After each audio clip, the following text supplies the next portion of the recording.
Hello, hello, hello. Wagwan alaykum, everyone. Hopefully, I'm all dialed in here on the audio and everything. Let me just double check. I'll just wait for people to slowly appear. Welcome, welcome, welcome. There I am. Let me see. Perfection. Okay, I can see myself on the stream, which means it's working. Exactly what I want to see. And let me see if there's anyone in the chat. Let's see if people are trickling in. Let me send a quick message to make sure it's working.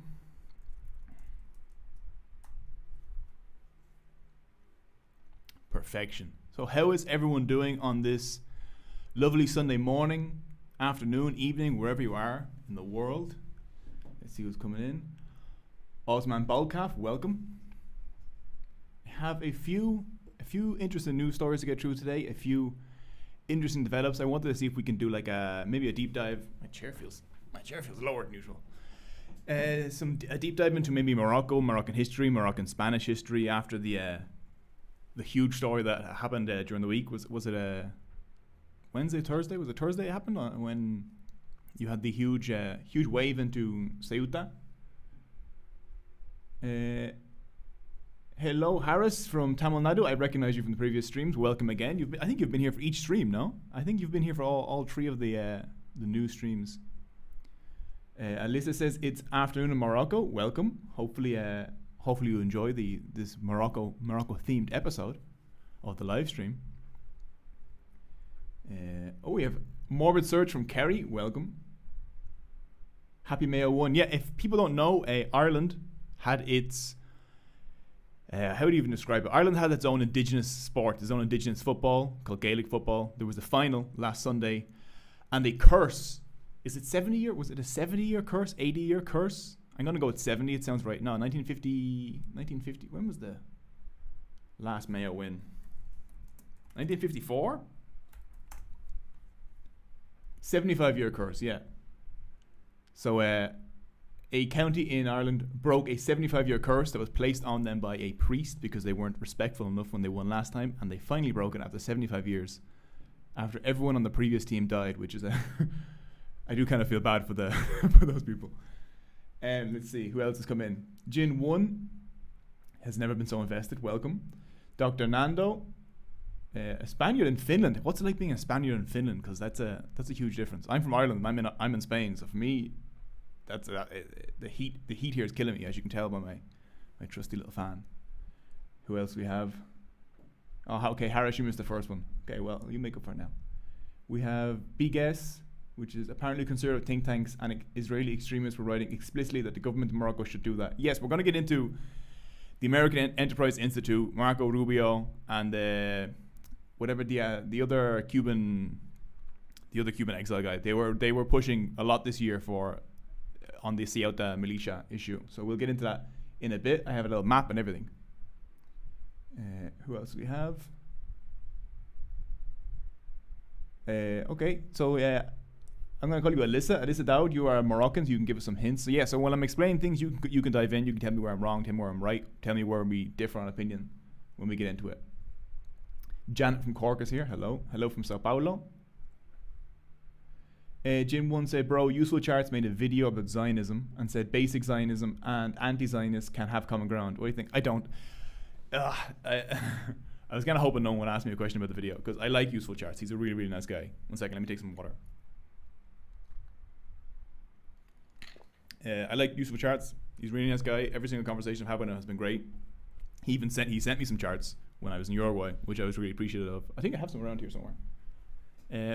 Remind me before the stream ends and I'll show you my Useful Charts. But yes, I didn't watch the full video. I caught a glimpse of it because someone said I was in it, which I appreciate. I guess he did link to the Gaza video, which is essentially hidden by YouTube. So I did appreciate that he brought that up. But I disagree with this premise that there's basic Zionists and extremist Zionists, because it's like saying there's basic Nazis and there's extremist Nazis. Whereas like, basic Nazis, they just want to have their own Reich and they want to be left alone, and they can find peace with the people who, once they push them off the land and exterminate the non-Aryans, once they do that, they can have peace.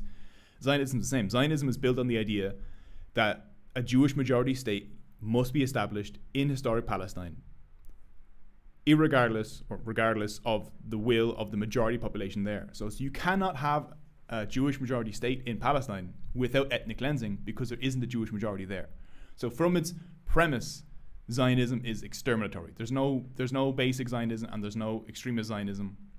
Some are more extreme in the amount of territory they want to claim, but at its base, Zionism, like Nazism, like Manifest Destiny and all these other exterminatory settler projects, is built on the idea that there are wrong people in the land and they must be replaced. And so for me, there's no good Zionism. But yeah. So that was the useful charts. There we go. Hello from West Virginia. Hello to West Virginia. I'm Cognizant says hello, y'all. And some of the names are so hard to read. Snehan Supatra says, what's your opinion on upcoming elections in Israel? Maybe we should do a live stream for the Israel. I wanted to do a live stream for the Brazilian elections. I think the Brazilian elections are also in October or November.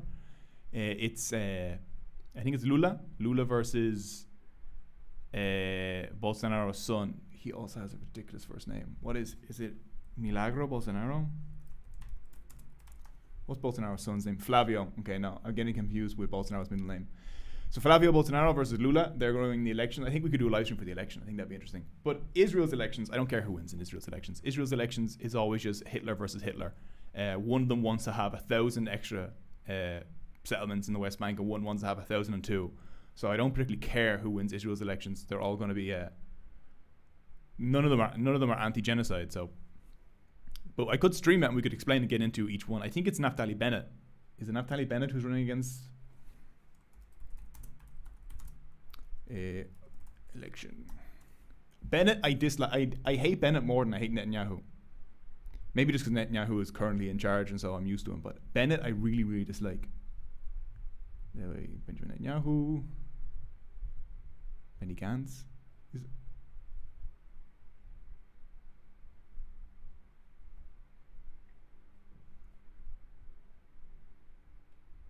Who is...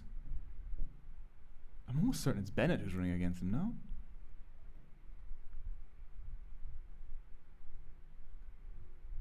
Yes. Okay. And Yair Lapid. Yeah, they're both idiots. Yeah, so in the Israeli election, I'm not concerned with who's going to win because they're all going to continue to genocide. Naftali Bennett, though, is a butcher. He is a full-on psychopath. So I'm not sure if he's going to be better or worse than Netanyahu. But Naftali Bennett has already personally overseen massacres in Lebanon when he was a soldier. So, an interesting fact. It's a massive cup of tea. An interesting fact about Naftali Bennett is that Osama bin Laden, friend of the channel Osama bin Laden, he blamed. Technically, Naftali Bennett caused 9/11 peripherally, by association, because the massacre he carried out in he carried out a massacre in Lebanon, which is the Cana massacre, where he bombed a UN school filled with Lebanese civilians, killed 106 Lebanese civilians, 4 UN peacekeepers. That was Naftali Bennett, and that was in 1996. And Osama bin Laden cited that in his letter to America after 9/11, which is for one of the reasons that he did that. Someone there also said that Bennett also bragged about how many Arabs he killed. Yeah, Bennett's a psychopath. They're all psychopaths. But some of them are more efficient than other ones. Benjamin Netanyahu might go to prison because of the corruption scandal. I doubt it. I doubt it. He would just leave the country, I think. He would just go to the US. He would go to the US where he's much more comfortable anyway, since he's essentially from there. Okay, so I will get into Morocco. So Jin1 says, do you think Israel and the US's relation with Morocco was the cause behind the situation in Morocco and the Spanish territories? So I will get into this. I have put together a handy-dandy map so we can get into it. Let me see if this appears. Boom, boom, boom. Okay, so I have this little map app using the map from the videos. And I wanted to get into what happened in Ceuta, which is here. Boom, boom, boom. And we'll also talk about Melilla, which is, I think, here. Oh, what a guess. And we'll get into the history. We'll get into what happened on... Did it happen on Wednesday? Thursday? Wednesday, Thursday? And we'll explain why so many people were talking about Israel, talking about the US and Israel causing it, and how Morocco was involved, and how the European Union essentially just abandoned Spain. So...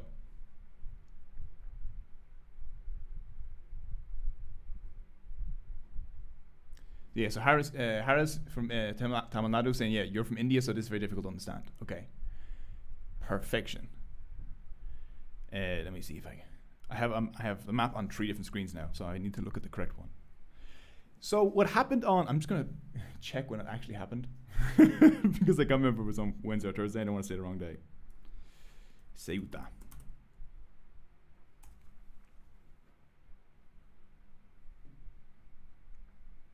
Or can the chat just say that happened on Wednesday or Thursday? I can't remember. Or was it Friday?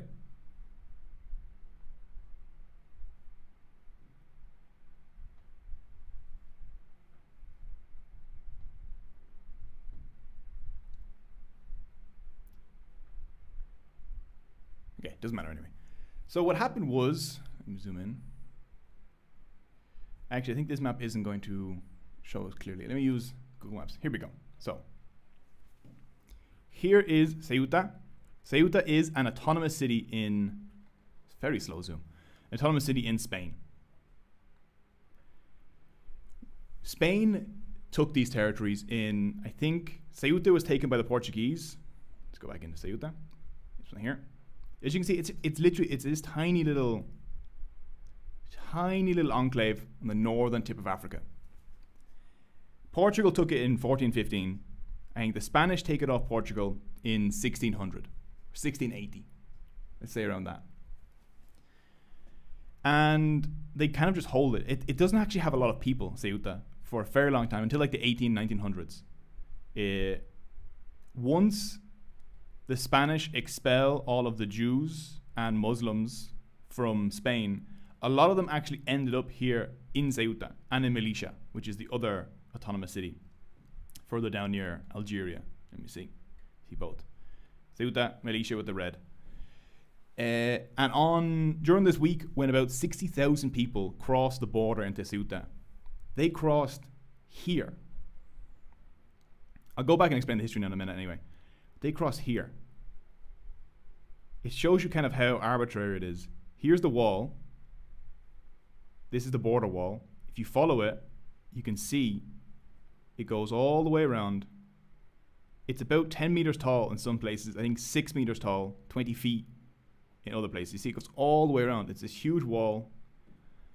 And people die. People die fairly regularly trying to climb over it. The ones who got through during this week, they got through by swimming around this border wall here. And the reason why they all started to swim randomly on that day is the $1 million question, because they all showed up at once, and many people are saying, and I tend to believe this, is that Israel and the United States and Morocco put out a social media push, because if you look at it, well, let me see, I can drag this onto the screen. They put out a social media push so that on Facebook and TikTok and Instagram, which are apps Moroccans use, that told them that the border was open, that Spain had passed a law that said that if you get into Ceuta, you'll be allowed to go to Spain. That's what someone was saying. Let me see if I can get the interview with the Moroccan who was saying it. Here it is here. Just so you guys can see it. And then once I explain this, we'll go back and we'll talk about the historical context, how Spain got this, how it connects to Franco, how it connects to the 1967 Israel-Arab War. There's a lot going on here. So let me just get this.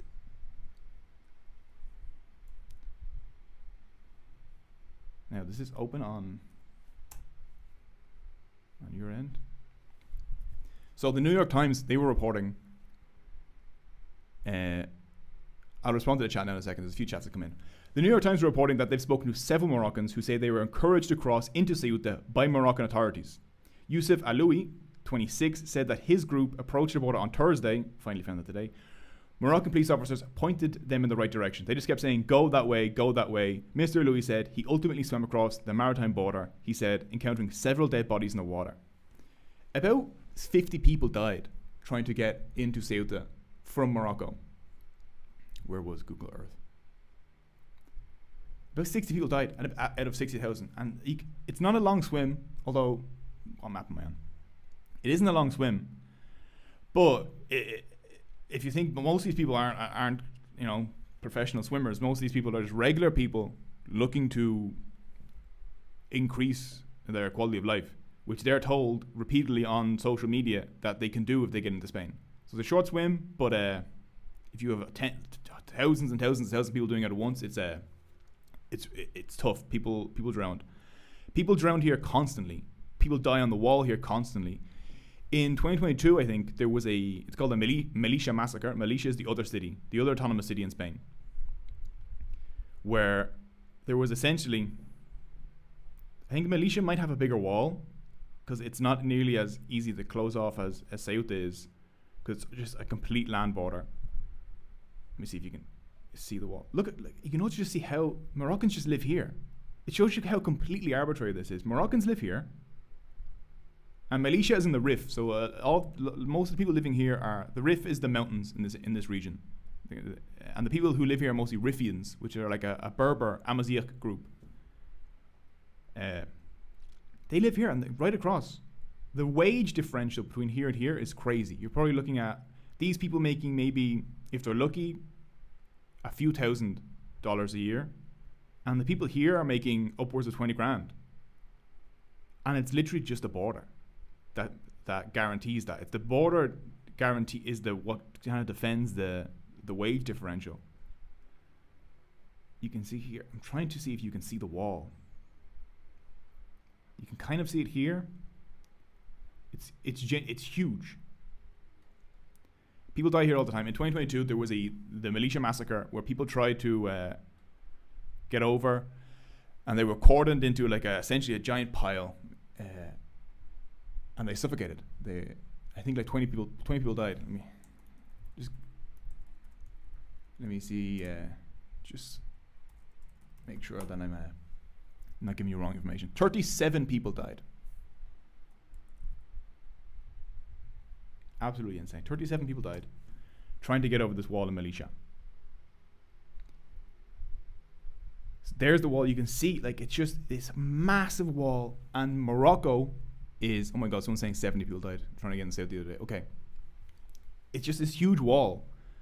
Barbed wire, I think it's double wall so they can patrol in the middle. Morocco guards one side. And the Moroccan side, I think, also has a moat and another wall. And then behind that is the Spanish police. And they just have to fight these people off who are trying to get across the border. Many of them have come from sub-Saharan Africa. Many of them are coming from Algeria. Many of them come from other parts of Morocco. And so what's happened is Spain has essentially outsourced its border control, or Europe in general has just completely outsourced, externalized, I think is the word they use, their border control to Morocco. And so Morocco has taken on the role of the enforcer at the border here. And let me see, I think it's and this policy they have of externalizing the border into Africa has caused untold misery, because it just encourages the border guards they're paying to be extremely cruel to the people. For example, after Gaddafi was killed and the US and NATO collapsed the Libyan state, Libya now is essentially just a giant migrant camp where migrants who try and get to Europe are pushed back into Libya. Oh yeah, someone says to look at the things in Almeria. Yeah, look at that as well in a second. Libya, for example, is essentially a giant torture center where they push back migrants into Libya, and they go into these detention centers where there's horrific allegations of abuse. It's just and it's warlords who run it, and the European Union pays them. The RSF, who are committing genocide in Darfur in Sudan, one of the ways they got their start was the European Union funded them. The European Union funded them to attack migrants who are crossing the Sahara. And then Morocco, which has a extremely corrupt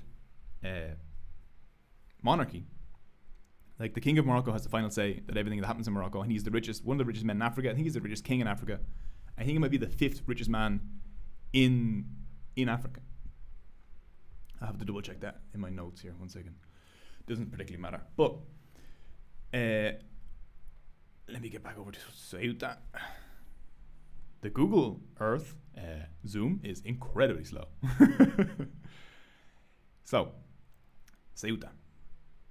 The reason people are saying that Israel was involved, let me see if I can get a tweet of people saying Israel's involved, just to have context on the screen.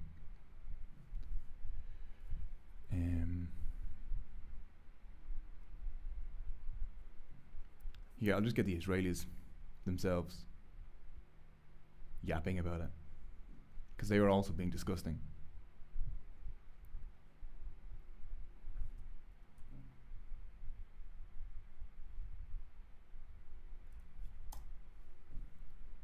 There's Danny Danon, the world's funniest voice. The reason people think that Israel was involved is because Morocco is, and has been for years, Israel's closest ally in North Africa.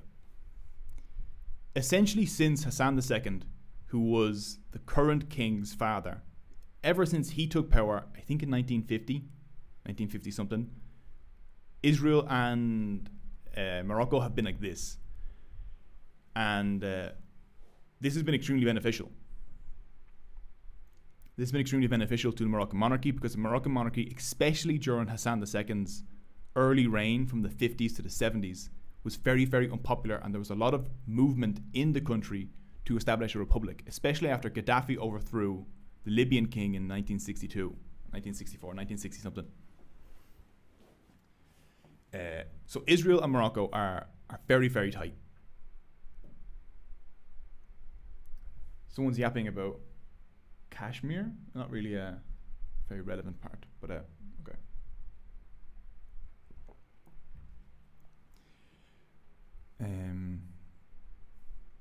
Ceuta and Melilla can go to Morocco if they grant independence to Western Sahara. Spain gets Gibraltar's payment. That's the thing. Morocco has no legs to stand on when it comes to Ceuta and Melilla, because yes, they are the occupying power in Western Sahara, which is, I think, 1,000 times larger than both of them, with a larger population than both of them combined. But I also like how Danny Danon here also kind of just admits that Israel is a colony. He's like, oh, Spain complains about lecturing Israel about colonialism, but they're also doing colonialism. Just kind of saying the quiet part out loud. But back on track. Hassan II, let's put him on screen. Since we can. Since I figured out how to put things on screen, let's do it. Hassan II of Morocco. Everyone's favorite Hassan. There he is. So, he comes to power. His father, or the king before him, banned all immigration of Jews from Morocco. And so the Mossad had to smuggle them out, because they were trying to bring as many Jews into Israel as possible to replace the Palestinians. So the king before Hassan, he bans immigration of Jews. Mossad has sneak loads them out. A lot of them die in the Mediterranean because the ships sink because Mossad is sneaking them out on these awful ships. Hassan comes to power. He aligns with Israel. He really, really likes Israel. He hires Israeli military experts. He takes in military training from Israel so that he can invade Western Sahara. There's rumors that Israelis helped build the wall, the berm, which is like this 2,800 kilometer wall that essentially kicks the Sahrawis out of Western Sahara into the desert and claims the livable parts of Western Sahara for Morocco. There's like 9 million mines there. There's the French and the Americans definitely helped. There's rumors the Israelis helped.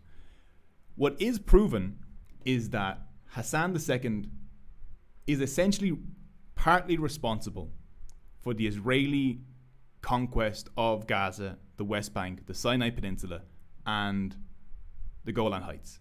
Because in 1967, when Israel invades Egypt, when they bomb Egypt in June of 1967. They call it a preemptive strike, but it was just an attack. It was just an attack on Egypt where let me actually get the thing up. The Israelis also admit this, so this isn't me being crazy. That's a riff, blah blah.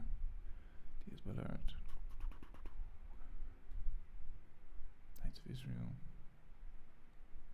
New York Times.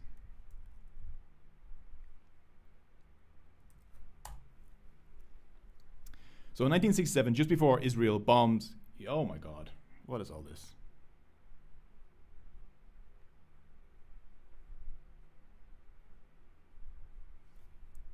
One second.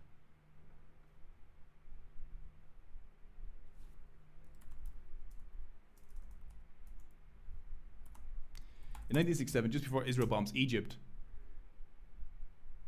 I was going to put that article on screen, but I don't seem to be able to get it on Firefox.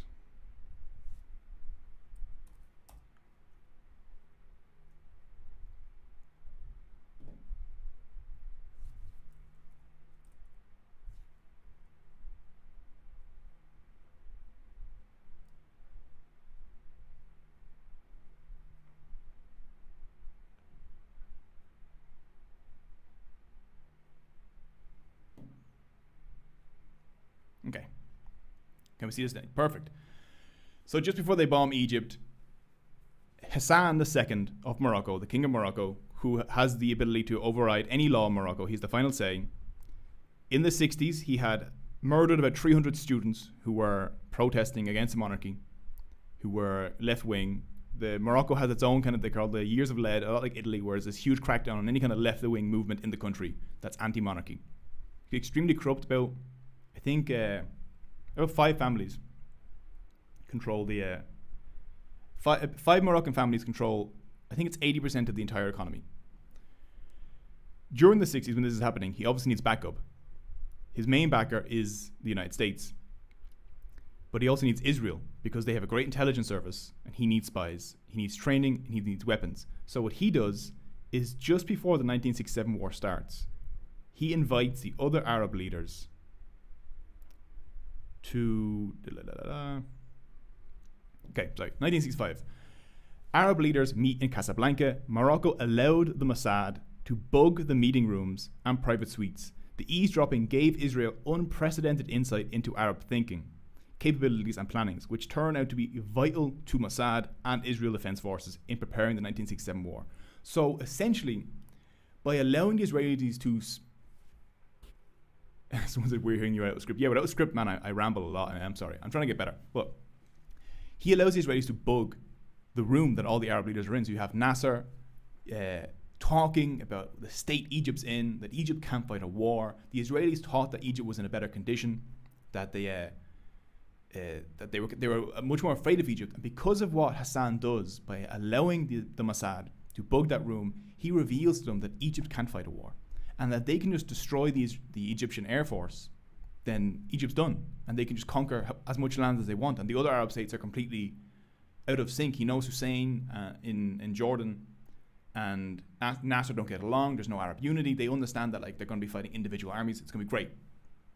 So Israel then in 1967, they bomb Egypt by surprise. They wipe out the entire Egyptian Air Force. They just massacre a bunch of Egyptians. And then they win that war by conquering Gaza, the West Bank, Golden Heights, and the entire Sinai Peninsula. Wait, I have a whole map of this. No, I don't. And that's where you get the collaboration then between Hassan on the Moroccan monarchy and Israel really, really kicks off.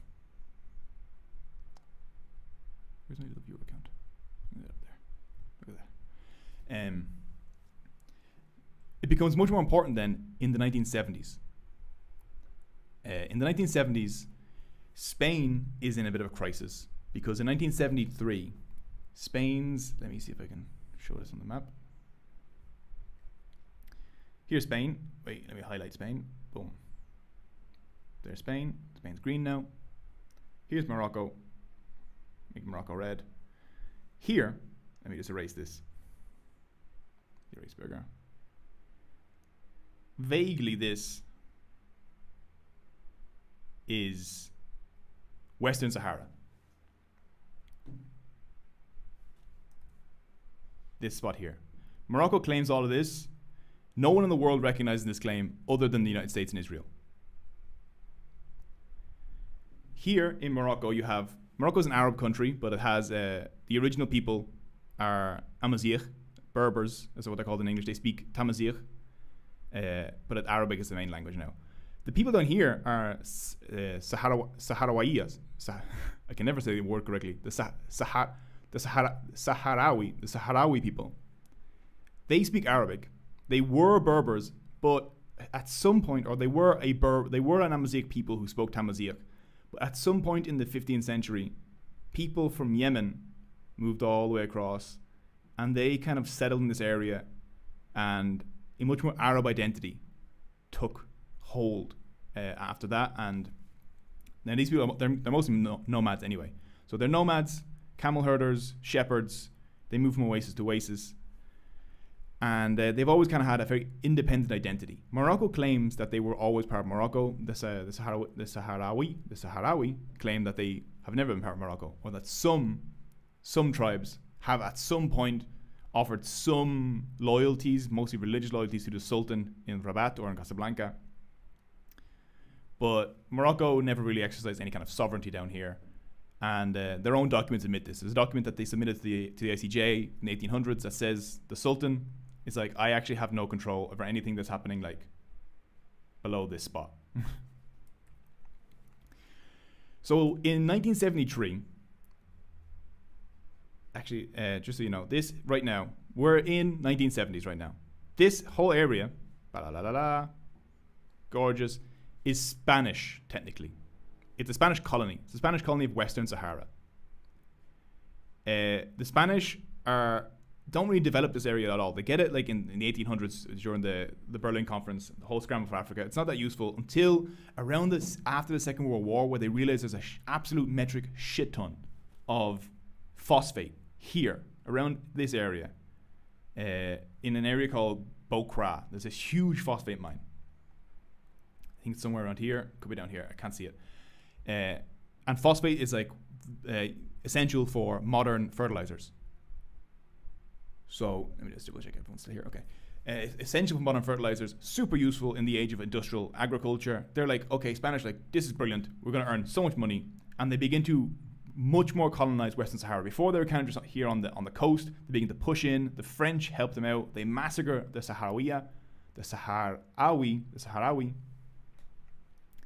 And by the 1970s, the Sahrawi they're much less nomadic. They're moving into the Spanish cities. But they hate the Spanish. They want them gone. They want to control their own resources. And in 1973, they start a revolt against the Spanish, and it's led by a group called the Polisario Front. And the Polisario Front are this kind of, someone says, is the map free? The map is like a vibe-coded map based on like a map I have for my videos. So it's like based on an API that I pay for. But I can see if maybe I can make like a version of it that I can share with you. I don't know. I made it this morning, so I'm not even sure if it works that well.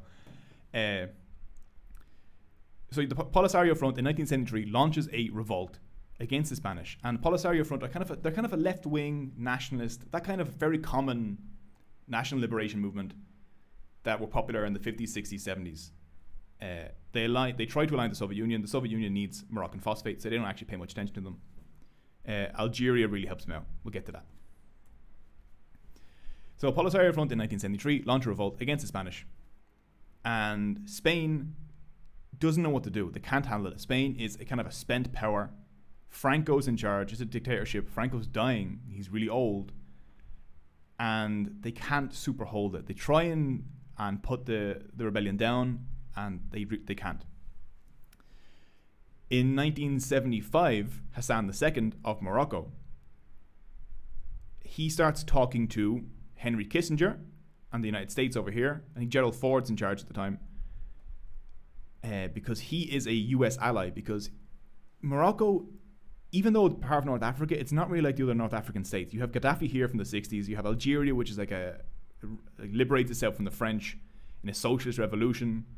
You have Nasser in Egypt. So you have all these kind of revolutionary states across North Africa, very left-wing, or nationalist, aligned with the Soviet Union, or at least not aligned with the United States. And then you have Morocco, which is almost like a Gulf monarchy. You know, it's like this monarchy built on like a very corrupt state, a very poor agricultural. Well, not here. There's no agriculture going on here, but it's a corrupt monarchy, essentially propped up by the French and the Americans. So you have to think of Morocco almost more like how you would think of Saudi Arabia or like the UAE, because that's how the power dynamic works there. So Hassan, very unpopular. In the 60s, he's massacring people. In the early 70s, there's 2 military coups that try and assassinate him that fail, but they are military coups that are trying to establish either a military dictatorship that's going to be more like maybe like Libya, or a republic. Hassan survives, but he realizes that the monarchy is weak. And a good way for him to win back some support is to give the military a distraction. You know, put them somewhere else where they can't be doing coups, and you can whip up some nationalism by pushing your own population, your own poor population that you're doing nothing for. You know, Hassan's not developing the country. The wealth is being siphoned off the strongest families. So he's like, okay, he tried to invade Algeria in 1963, didn't go too well. Algeria wins with Cuban support. So he's like, okay, I'll go for Western Sahara. You know, I'll go for Western Sahara. That'll distract people. It's an easy win. The people there are mostly nomadic. They're poor. They don't have any weapons. They have no backing from anyone. And they're in the middle of rebellion against Spain. Spain's not going to fight back. So he goes to Henry Kissinger. Henry Kissinger gives him the green light. He's like, go ahead and invade. Henry Kissinger writes memos to the other American officials. He's like, look, if Hassan doesn't win in Western Sahara, he's finished. So we need to make sure he wins. So the Americans support Hassan. Hassan invades Western Morocco. Actually, an important part is the Western Morocco and Mauritania, which is this one here. Let's highlight Mauritania. Boom. Mauritania can be orange. No, that's Morocco still. Morocco's red. Mauritania, you can be green. Here's Western Sahara again. So Spain's talking about leaving Western Sahara, and they're going to leave it to the Polisario Front, and it's going to be independent. Morocco in 1974, 1975. Morocco and Mauritania both claim Western Sahara as their own. They're like, no, this is part of our country. Morocco claims it because they say tribes there gave loyalty to the Moroccan Sultan. Mauritania's claim, even though everyone kind of ignores it, it's actually a better claim, because culturally and linguistically, the Sahrawi are much closer to Mauritanians than they are to Moroccans, because they speak a dialect of Arabic called Hassaniya Arabic, which is the same one spoken here, which is not the same as Moroccan Arabic or Amazigh, which is a completely different language.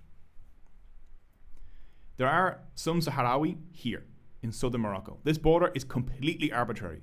And if you ask the Polisario Front or the Sahrawi, they will also say this border is completely arbitrary. There's Sahrawi here, there's Sahrawi here. They take their claims to the International Court of Justice, the ICJ. And the ICJ essentially says no. The ICJ writes, Morocco and what they call for some reason at the time, the Mauritanian entity is how they phrase it. I think because there was like a civil war or something happening in Mauritania and they didn't want to take sides. So they say Mauritanian entity, Morocco, have no claims of sovereignty over Western Sahara. And that Western Saharans, the Sahrawi, deserve their own right to self-determination, and that Spain has to hold a referendum and let them decide if they want to be independent or who to join. Spain begins to prepare the referendum, and then Hassan is like, okay, look, well, I'm just going to have to invade because I need Western Sahara. If I don't get it, the monarchy is going to collapse. So he begins to pile up some troops here in 1975, 1976-ish. Dates are all kind of rough. I don't remember the exact dates. He gets very lucky in the fact that the Americans support him, and on the day that he's going to launch his invasion, Franco dies. Francisco Franco, the dictator of Spain, falls into a coma and dies. And Morocco, Hassan launches what he calls the Green March, which is about 350,000 Moroccan civilians cross the border. When does the Green March happen? What's the exact date? Just so you have a vague idea of where I am. I'll answer some questions down a bit. I've been yapping for a bit too long, and then we'll get back into it. So prepare your questions, because they might directing a little bit more. On the 6th of November 1975, which is a few days after the ICJ's ruling that Morocco has no right to Western Sahara. He piles up the Moroccans here, 350,000 cross. They're holding like pictures of Hassan. They're wearing green because it's like an Islamic kind of march. It's very nationalistic. They're the propaganda tool. So there's images everywhere of this green march. It's like peaceful march into Spanish territory, into Spanish colonial territory to liberate it from Spain. In reality, about a week before, Moroccan troops had crossed in and they started to fight with the Polisario Front and already begin to conquer the territory. And the Green Marchers get to like here. They don't get far into Western Sahara. It's kind of more of a propaganda thing, and then they return like a week later. But the conquest has begun. Morocco and Mauritania both invade Western Sahara. The Spanish make a quick exit. They leave. They don't care anymore. Not their problem. Even though legally they're still technically the de facto power in charge of Western Sahara because they didn't decolonize it. They didn't have a referendum. And they invade. Mauritania gets taken out pretty quickly. The Polisario Front, they are... At this point, the Polisario Front themselves have declared that this is a country. They've declared that Western Sahara is called the Sahrawi Arab Democratic Republic, the SADR, and that it's an independent nation. And a bunch of the African states recognize it. They recognize it as an independent country. The Polisario Front are really, really, really good at fighting in the desert because they're from the desert. They're from this area. They're indigenous and they're nomadic. So they're like outclassing the Moroccans and the Mauritanians, and they're using like bolt action rifles that the Spanish had left from like the 1920s. They're like, it's really scrappy. Like they're doing a great job with nothing. Whereas like the Moroccans are coming in with advanced French aircraft, tanks, armored personnel carriers, machine guns. I think Mauritania is also backed by France. Mauritania is getting their ass kicked. The Sahrawi push them out. Mauritania asks France for help. France is concerned because they have a lot of iron investments up here. They have a railroad. They're taking a bunch of minerals out of Mauritania. They don't want that threatened because the Sahrawi begin to push into Mauritania. They're winning so much. France then napalms a bunch of civilians here. Morocco comes in from the north. They also start to ethnically cleanse these cities. They kick out the people who are living there. They flee. And as they're fleeing, the Moroccan Air Force also napalms them. They bomb them from the air. Many of them die. About 40% of the people in all these cities flee. And they end up here in Tindouf, which is in Algeria. So all these refugees end up here in the middle of the desert. It hits 50 degrees during the day, 50 degrees Celsius, and hits negative at night. So they've been pushed across the border, out of their homes by this fucking power. Like these people, they don't know. And it's genuinely horrific. Like there's like 3 days, a 3 days march where like the women and children are leaving these cities, the men are still fighting, and they're just being strafed by planes. I will connect this back to Ceuta. I'm getting there. I am getting there. So Morocco pushes in. Mauritania loses. I think Mauritania surrenders in like 1978. They're out really quick. The French can't save them. The French get to kill a bunch of civilians, which they love, but they can't save them. Morocco is a little bit more successful, but once the refugees begin to enter Algeria, which is at this point, it's starting to dwindle a little bit. But at this point in the 70s, we're at 1976 now, 1975, 1976. Algeria is the Mecca of the third world. This is the revolutionary core of Earth. Every single revolutionary in the world is obsessed with Algeria. Algiers, here, what I guess, has revolutionaries from all over the world. So they have this kind of like, in one of the books I was reading, they called it L'Aura. And so they kind of support, using their oil wealth, a lot of revolutionary movements around the world. Cubans come here, Algerians go to Cuba. So when they see this happening, and not before, Morocco will say that before this happened, Algeria was supporting the Polisario, and that they invented, much like Zionists say, they say Algeria invented the Polisario Front's nationalism. which isn't true because the Polisario Front was fighting from 1973 and Morocco wasn't supporting, Algeria wasn't supporting them in 1973. They only began to support them after the Moroccan and Mauritanian invasion. So you have these refugees pouring across the border into Algeria, and Algeria decides to support the Polisario Front. And the Polisario Front, how long have I been talking? Not that long. The Polisario Front gets Algerian weapons, Algerian training. They can go to the camps, they can train there, they go back in. And throughout the rest of the 70s and 80s, the Polisario Front takes this, they take this. Let me just see if I can draw it on. What colour will they be? Polisario Front will be blue. So they've taken, they have this, and they push more, and they push more, and eventually Morocco's kind of just left with this. The Polisario Front by the mid-80s has really won against Morocco. And Morocco is fully backed by the United States. Whoop, didn't mean that. Okay, well that line's just there now. Okay, there we go. Is fully backed by the United States, and they're still losing. And France. France essentially installed the Moroccan monarchy to keep Morocco exporting a bunch of stuff still to France, to be a French client. So they have a lot of French weapons. They should be winning this war, but the Polisario know the terrain so well, and they're fighting for their own freedom. They're fighting for their own women and children who are now in camps. They're fighting to avenge people who were murdered. They're fighting to be free. So that they're motivated. They know the terrain. They're really pushing Morocco back. Morocco is stuck here.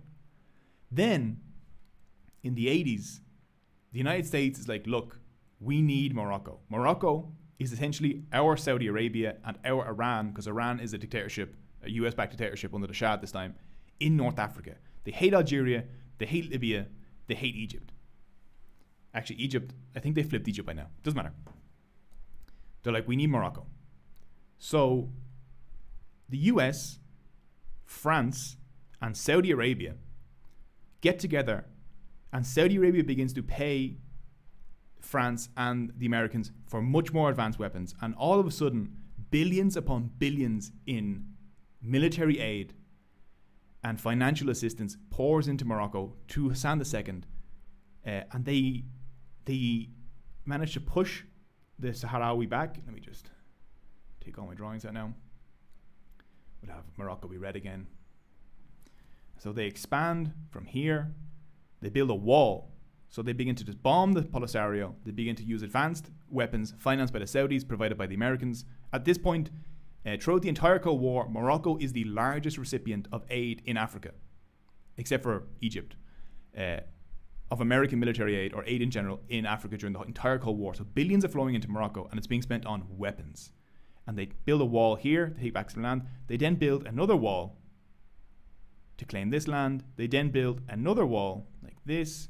And finally, by 1990, they've constructed this, the berm, which is this giant 2,800 meter long wall surrounded by landmines.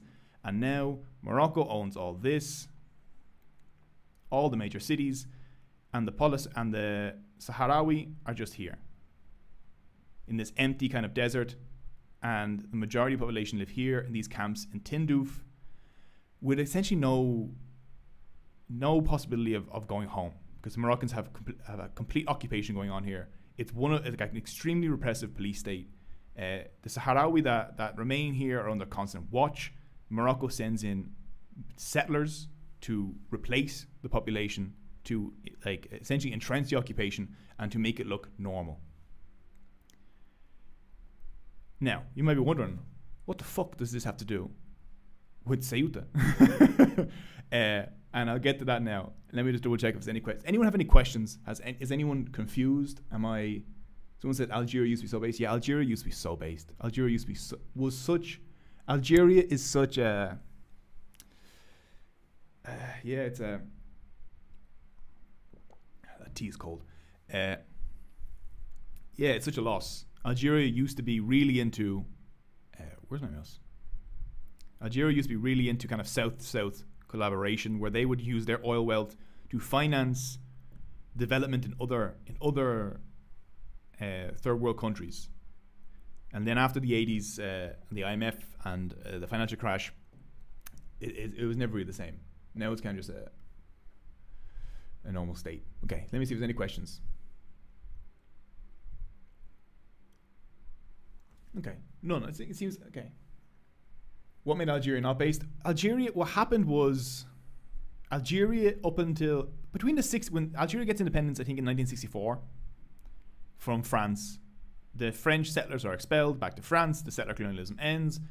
Algeria becomes a kind of revolutionary, socialist-leaning, third worldist state, and they have a huge amount of oil in Algeria. Algeria has a lot of oil, a lot of gas. Morocco has none, which has always been an issue for Morocco. And Algeria, lots of Cubans trained here, for example. Algeria was very useful against apartheid and for Palestinians and all that kind of stuff. And so, as someone said there, they kept a lot of the imperial powers in North Africa in check because they funded a lot of stuff and they trained a lot of people.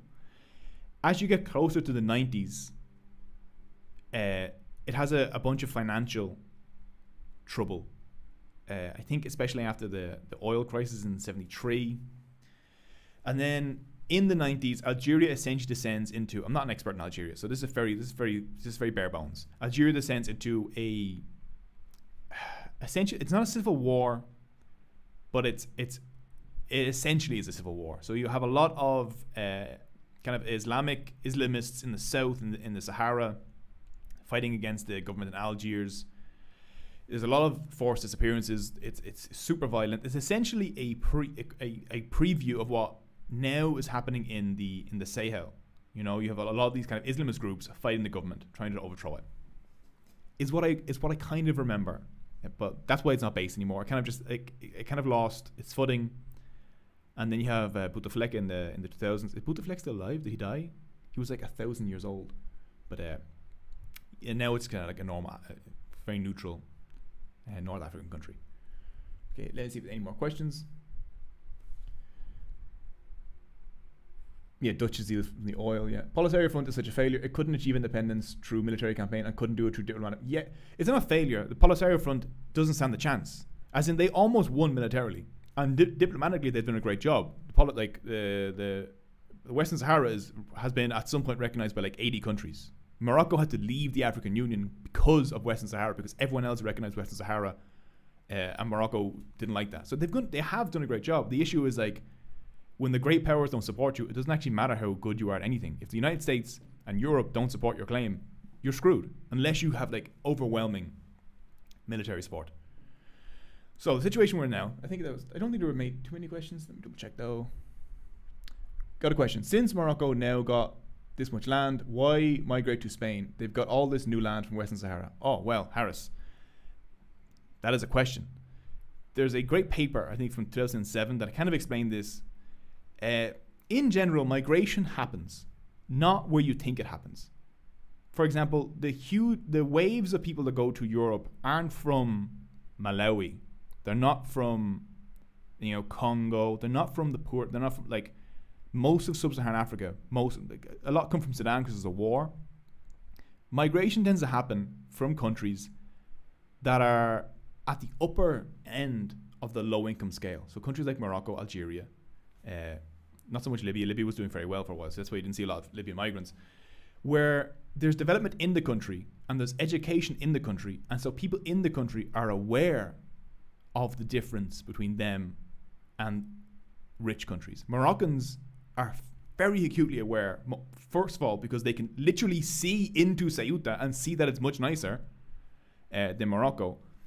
They can see there's this difference, and they understand that if they were a waiter in Morocco, which they can't get because there's not enough jobs, they would earn not enough to survive, but they would earn 10 times as much as a waiter in Spain. They know this. They can see it on their phones. They're educated. They can read. They can write. They understand that they deserve to have a good life, that they're capable of working, but that there isn't the opportunities for them in their own country, but there are opportunities for them here. So that's why you get so much migration from Morocco into Europe, because Morocco is a fairly developed country in certain areas. In other areas, it's not. Western Sahara, there's not enough opportunities in Western Sahara. There's 34 million Moroccans. There's 1 million people in Western Sahara. Half of them are Moroccan settlers already. So there isn't enough opportunity there, even though Morocco invests a lot of money in Western Sahara. Western Sahara is a net loss for Morocco. Morocco isn't in Western Sahara to earn money. Morocco is in Western Sahara because their victory and their occupation in Western Sahara helps prop up the monarchy. Do you think Moroccan people have a responsibility towards this ethnic cleansing like Israelis? From my impression, apart from the nationalism, Moroccan people don't economically benefit. Yeah, Moroccan people don't economically benefit from most of the things happening in their country because it's not the country isn't ran for them. Moroccans exist in Morocco, and the country is owned by about 1,000 men. The king at the top, and then you have a bunch of families who actually own most of the country. Right now, Morocco. Let me just get all this junk off the screen. Right now, Morocco, in places like Casablanca, for example, they're getting ready. Oh, is there a stream bot? I normally block them. Oh my God, Streamlabs is here. Sorry, yeah, I will get rid of Streamlabs. Streamlabs is now gone. I didn't realize Streamlabs was being a dictator. In places like Casablanca right now, headphone went down. In places like Casablanca right now, you have preparations for the World Cup, for example. And so as they build stadiums across Morocco, they're displacing tens and tens of thousands of the poorest people in those cities. In a lot of them in the slums. In Casablanca, for example, in order to make way for one stadium, they displaced 16,000 people. Those people, what are they going to do? What do you think happens to those people? They're already poor in Morocco. They've now been displaced from whatever they've been able to eke out. The most logical choice for them is to make a run for a country where they think everyone's living lives of complete luxury, because they are. Because Europeans need to realize that compared to essentially everywhere else on the planet, they're living in like Elysium. They're living in like lives of immense luxury. Okay? It doesn't matter if you think it's good or bad or you don't want to, that doesn't matter. The logical choice for those people who want to improve their lives is to do that. In the exact same situation, you do the same thing. It's literally just lottery that separates the two of you. So Morocco has that. Now as the World Cup is being, which is why putting the World Cup in Spain, Portugal, Morocco was a terrible idea. The World Cup in general is a terrible idea. But you have tens of thousands of people being displaced now for stadiums. I have a tweet here somewhere with an interview of a Moroccan teenager, and he's like, they're building a fucking ice hockey ring or a hockey stadium in my city, and we don't have a hospital. You know, that's what happens when you have a monarchy that's so corrupt that doesn't actually develop the country in a way that makes sense for the population. So that's why when people go after, for example, somewhere like China, which is a one-party state that people say isn't a democracy because it's not the same as France, for example, with a kind of a liberal democracy. Regardless of whether the people themselves put Xi Jinping in power, I don't know why I'm circling this area. Regardless of whether Xi Jinping was put in power by the people there himself, that the party in China has a development scheme for the country that actually is focused on uplifting people out of poverty. Morocco tries to develop the country in a way that looks good for outsiders, or that benefits the people who own most of the property and businesses in the country, which is normally generals, friends of the royal family, very influential families, businessmen, the royal family. I'm not sure what question I was answering. I was answering a question of whether or not Moroccans are responsible like Israelis are. Yes and no. I would say it's kind of difficult, you know, because there isn't a West Bank situation going on in Western Sahara where you have settlers going in and kicking people out of their homes. Most of the people who were displaced from Western Sahara were displaced in the 70s, and now you have the remaining population who lives under kind of a police state. You have the people in the camps who are just completely dispossessed. And the settlers who are coming in from Morocco are paid by the Moroccan state a lot of the time, are given subsidies and benefits to go in, but they're not physically displacing people or being violent in the way that Israeli settlers are. It's mostly the Moroccan state that does a lot of that. So I don't know.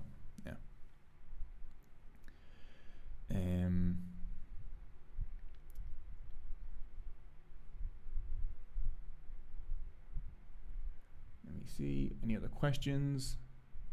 Will Algeria be able to unite Northwest Africa with Mauritania and Western Sahara? No, never happening. No way. At least not if those states in any of their current state. I'll continue now and explain. Why is that there now? That shouldn't be there. How does it? Okay, that was weird.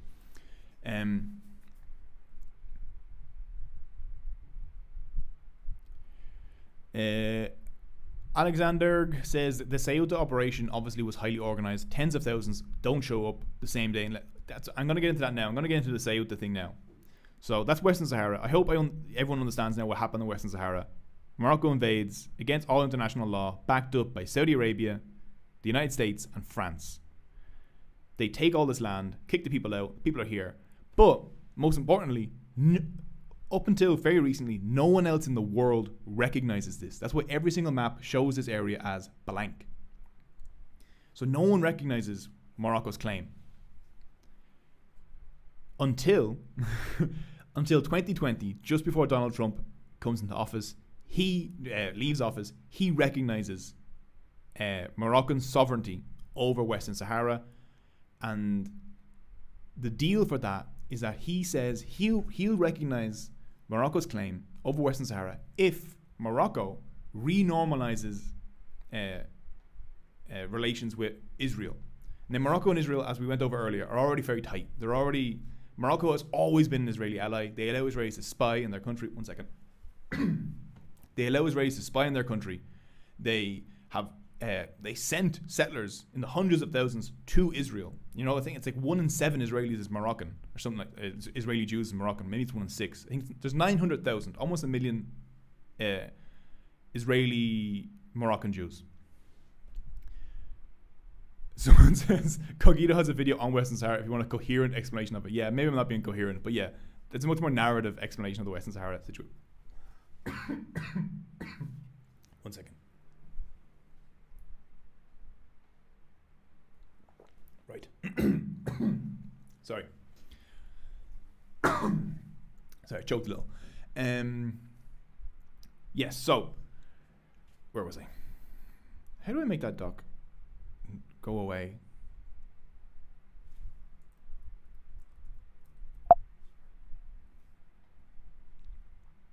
How do I hide this? Nice. Perfect. So the United States recognizes Western Sahara's claim, Morocco's claim over Western Sahara in 2020, just before Donald Trump leaves office, in exchange for Morocco renormalizing ties with Israel, which they turned off since we're here. Oh my God. No, you stay green. Israel, the Zionist entity, you be black because you're evil. Actually, no. Actually, yeah. They renormalized ties with Israel, which they cut off, I think, during the Second Intifada. But in reality, they have been secretly in touch the entire time because Morocco and Israel have been collaborating since at least the 1950s under Hassan II. So that's the deal. The US recognizes their claim of Western Sahara, which is also ridiculous because the United States, Morocco's attempting to silence me through joking. The United States,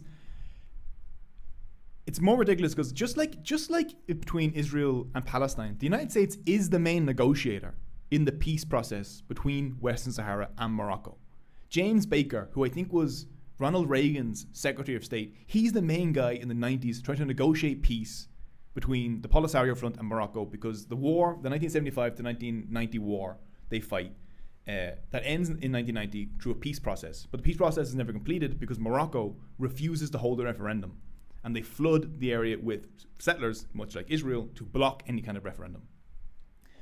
So the United States is involved in the negotiations. It's involved in the peace process. And yet now is recognizing the sovereignty of one of the people involved one of the states involved over the other. I don't even, what do you call it? Like I don't know, they're like a toxic negotiator. I'm not even sure what the word is. There's a book.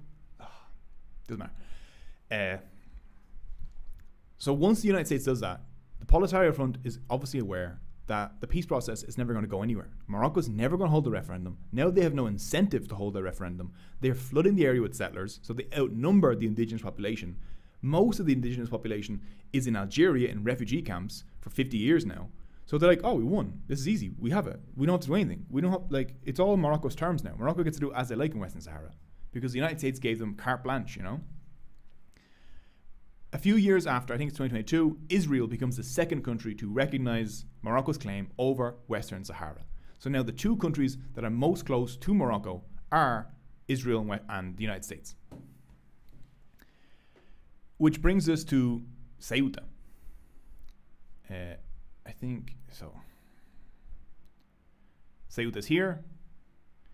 Spain gets this in the 1600s. They get it from Portugal. Portugal gets it, captures it in 1415. Spain takes it in 1668. It's this really small peninsula, and it's mostly just useful because it's a port that overlooks the Strait of Gibraltar. So from here, you can control every single thing that goes in and out of this very important strait into the Mediterranean. That's why Spain keeps it. The population in Ceuta it was at one point, Ceuta and Melilla, the other Spanish city in North Africa, were very Jewish. They were like, because many of the Jews who fled from Spain were kicked out of Spain in 1492, ended up going to these enclaves because they were Spanish. They were Spanish Jews, and these areas were Spanish, so they settled there, and it was fine because this area wasn't included in the expulsion. It also has a peninsular Spanish population, which is people from Spain who have settled here, and they've been here for centuries. And of course, in Ceuta particularly, you have I think it's 48% of the population is Moroccan Arab Muslim. In Melilla, which is down here, you have, which is also a port, very useful for overlooking this area. Melilla is in the Rif Mountains. So if I can just show you the hill shading here, it should make it easier.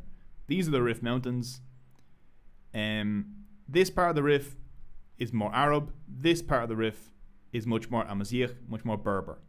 So whereas in Ceuta, the population is half Spanish, a little bit Jewish, and then the other mostly half is Moroccan Arab. Here you have a lot of Rifians. You have a lot of Amazigh Moroccans. So they speak Tamazight. They speak like a dialect or a language in the Amazigh languages family. So it's not the exact same populations, but both of them have mostly half and half populations, Moroccan and Spanish. And they've been part of Spain now for like hundreds and hundreds and hundreds of years. And many people, like for example, the UN doesn't recognize these as colonies. Essentially, no one in the world other than Morocco recognizes these as colonies because the population is so entrenched. Now they have a very colonial history. We will get into like how these were used as essentially colonial beachheads, ironically to conquer parts of Morocco, and then funnily enough under Franco from Morocco to conquer parts of Spain. But they've been part of Spain for so long that the population feels Spanish. Even the Muslim population feels a connection to Spain more than to Morocco, especially here in the Rif, because the Rif, for a few years during the 1920s, the Rif rebelled against the Spanish. The Spanish had in the early 1910s, the country's green, but we'll make Spain green. Spain had a protectorate, which essentially is like Spain colonized this part of Morocco. Now we're using words like Morocco and everything. These are like obviously new nation states. So there wasn't like in the 1800s people like I am a Moroccan citizen, I'm a Spanish. These are all new but vague terms. So Spain comes in, they conquer roughly this. This is a Spanish protectorate. That's what they call it, Spanish colony in Morocco.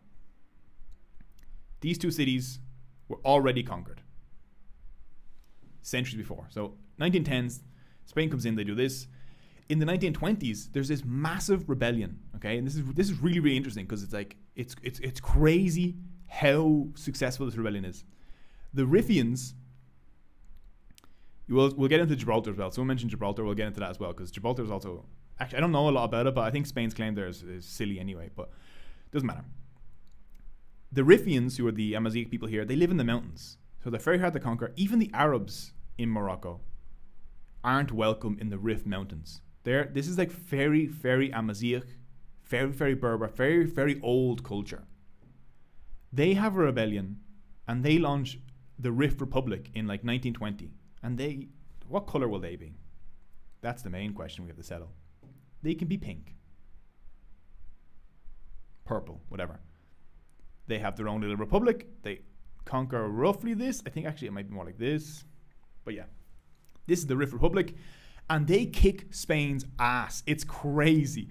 At one point, you have 120,000 Spanish troops, Spanish and French. France has to come in to help, versus 12,000 Riffians. And the Riffians are winning. You know, they hold this territory. They almost take the militia.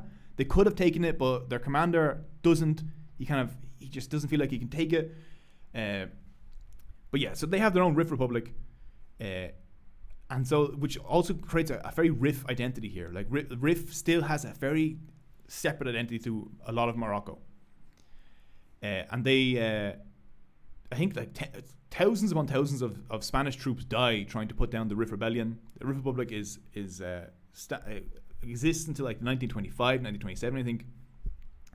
At one point, Spain adopts a policy of scorched earth. At one point, the Riffians win a battle called the Battle of Anular, I think.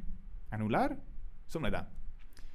And I think 10,000 Spanish troops die, something like that, at the hands of the Riffians. It's a huge moral defeat for Spain, morale. And Spain brings in a policy of like just going into villages around here and just burning them, burning the crops, burning the people. They use rape as a weapon of war. Like, it's really, really brutal. And then Spain and France, I think for the first time after the First World War, they drop gas. They drop chemical weapons on the people here. So they load the planes with like mustard gas and chlorine, I think. Let me double check.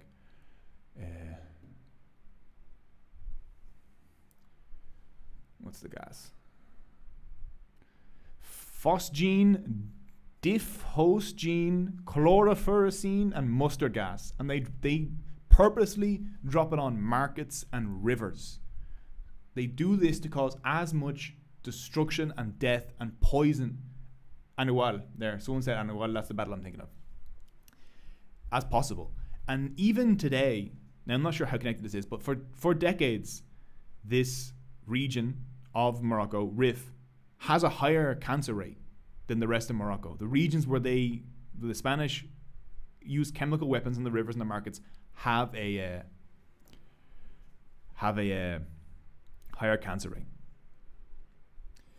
Which the reason I brought this up, because I'm like, okay, I don't consider, and most of the world doesn't consider these two cities to be colonies, because this population is so entrenched, and also because like they were conquered during like medieval times, when the groups here were conquering here and groups here were conquering here. It's not like a colonial leftover, but Spain did use them colonially. They used them when they were kicked out of Cuba and Puerto Rico and Guam and the Philippines during the Spanish-American War in 1898. Their empire collapsed, and the Spanish developed a new concept called Africanism, where their embarrassed army was like, okay, we're going to pivot our colonialism to Africa. We're going to create an African empire, and these two cities were the launch pads for their conquest into Africa. They conquered first around here, and then they created the whole protectorate. They also grabbed Western Sahara, and I think they grabbed Equatorial Guinea down there. And the funny thing, actually, which you don't really see brought up a lot, is that the Spanish population was not Africanist. The army, the military of Spain, was made up of Africanists who wanted to conquer Africa and start an African empire. The Spanish population was really against it. They didn't want an empire, and which I think is quite like it's quite funny. It's quite odd.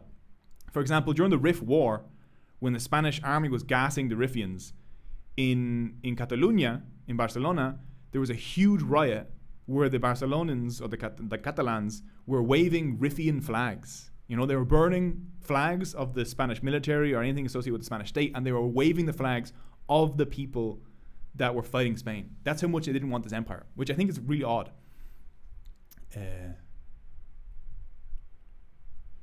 Someone said, yes, the conquest of Ceuta is considered as the first step in Iberian colonialism. Yeah, you could say that because it was conquered by the Portuguese. Yeah, it's one of those things where you divide when you kind of draw the line, because it's like Ceuta is like is conquered in 1415, and then you have, for example, Constantinople, which is conquered in 1452. But we don't consider, well, most normal people don't consider Istanbul to be like a colonial conquest. No?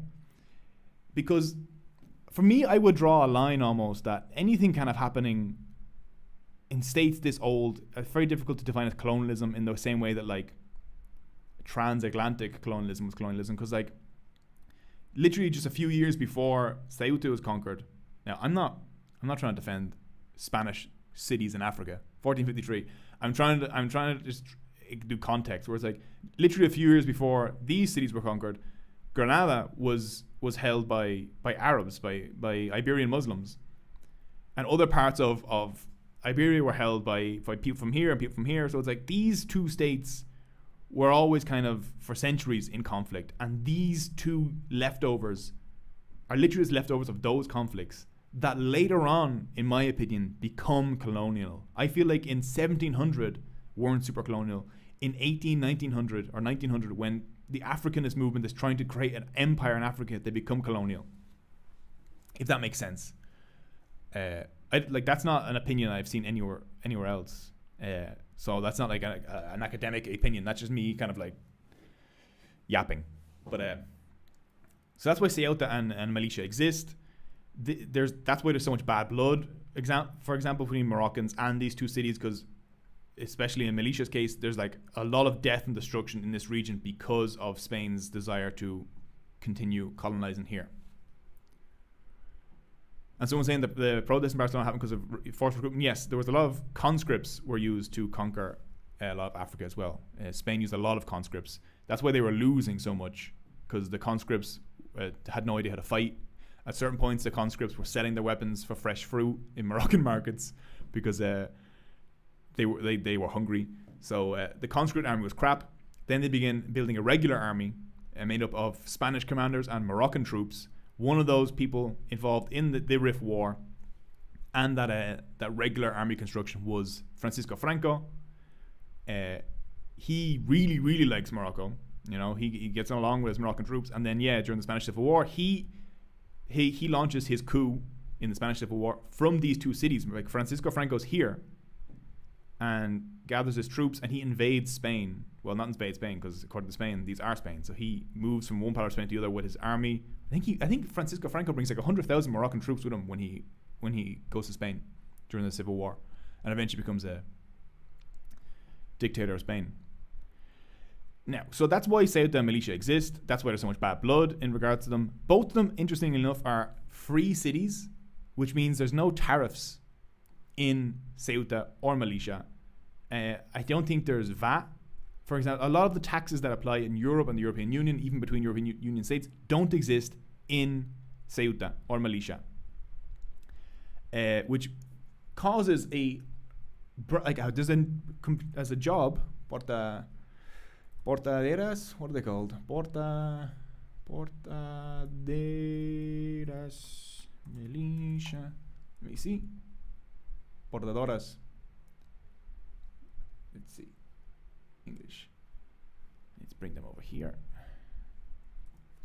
Because of the tax difference, anything you buy in Ceuta doesn't get taxed when you cross into Morocco and cross back. So there is a job, not even a job, it's kind of essentially a job of last resort. A lot of Moroccan widows, Moroccan women who have disabled husbands or in horrific financial circumstances, they essentially take, that's very small text. They're carrier women. So you'll see these women every single day at the borders, the very, very militarized borders, by the way. They're not friendly borders to cross between Morocco and Ceuta. And they carry massive weights, sometimes a lot bigger than themselves. They go purchase it in Ceuta, bring it back to Morocco, and that's how they can make a little bit of money. It really shows you how much pain, like the borders are like just so stupid. They're so arbitrary. Why is this happening? You know, why is the person who's living here earning so much less that they have to go over here and buy goods and to break a weird rule that shouldn't even exist? You know. But where was I with Ceuta? I was talking about something, but I forgot.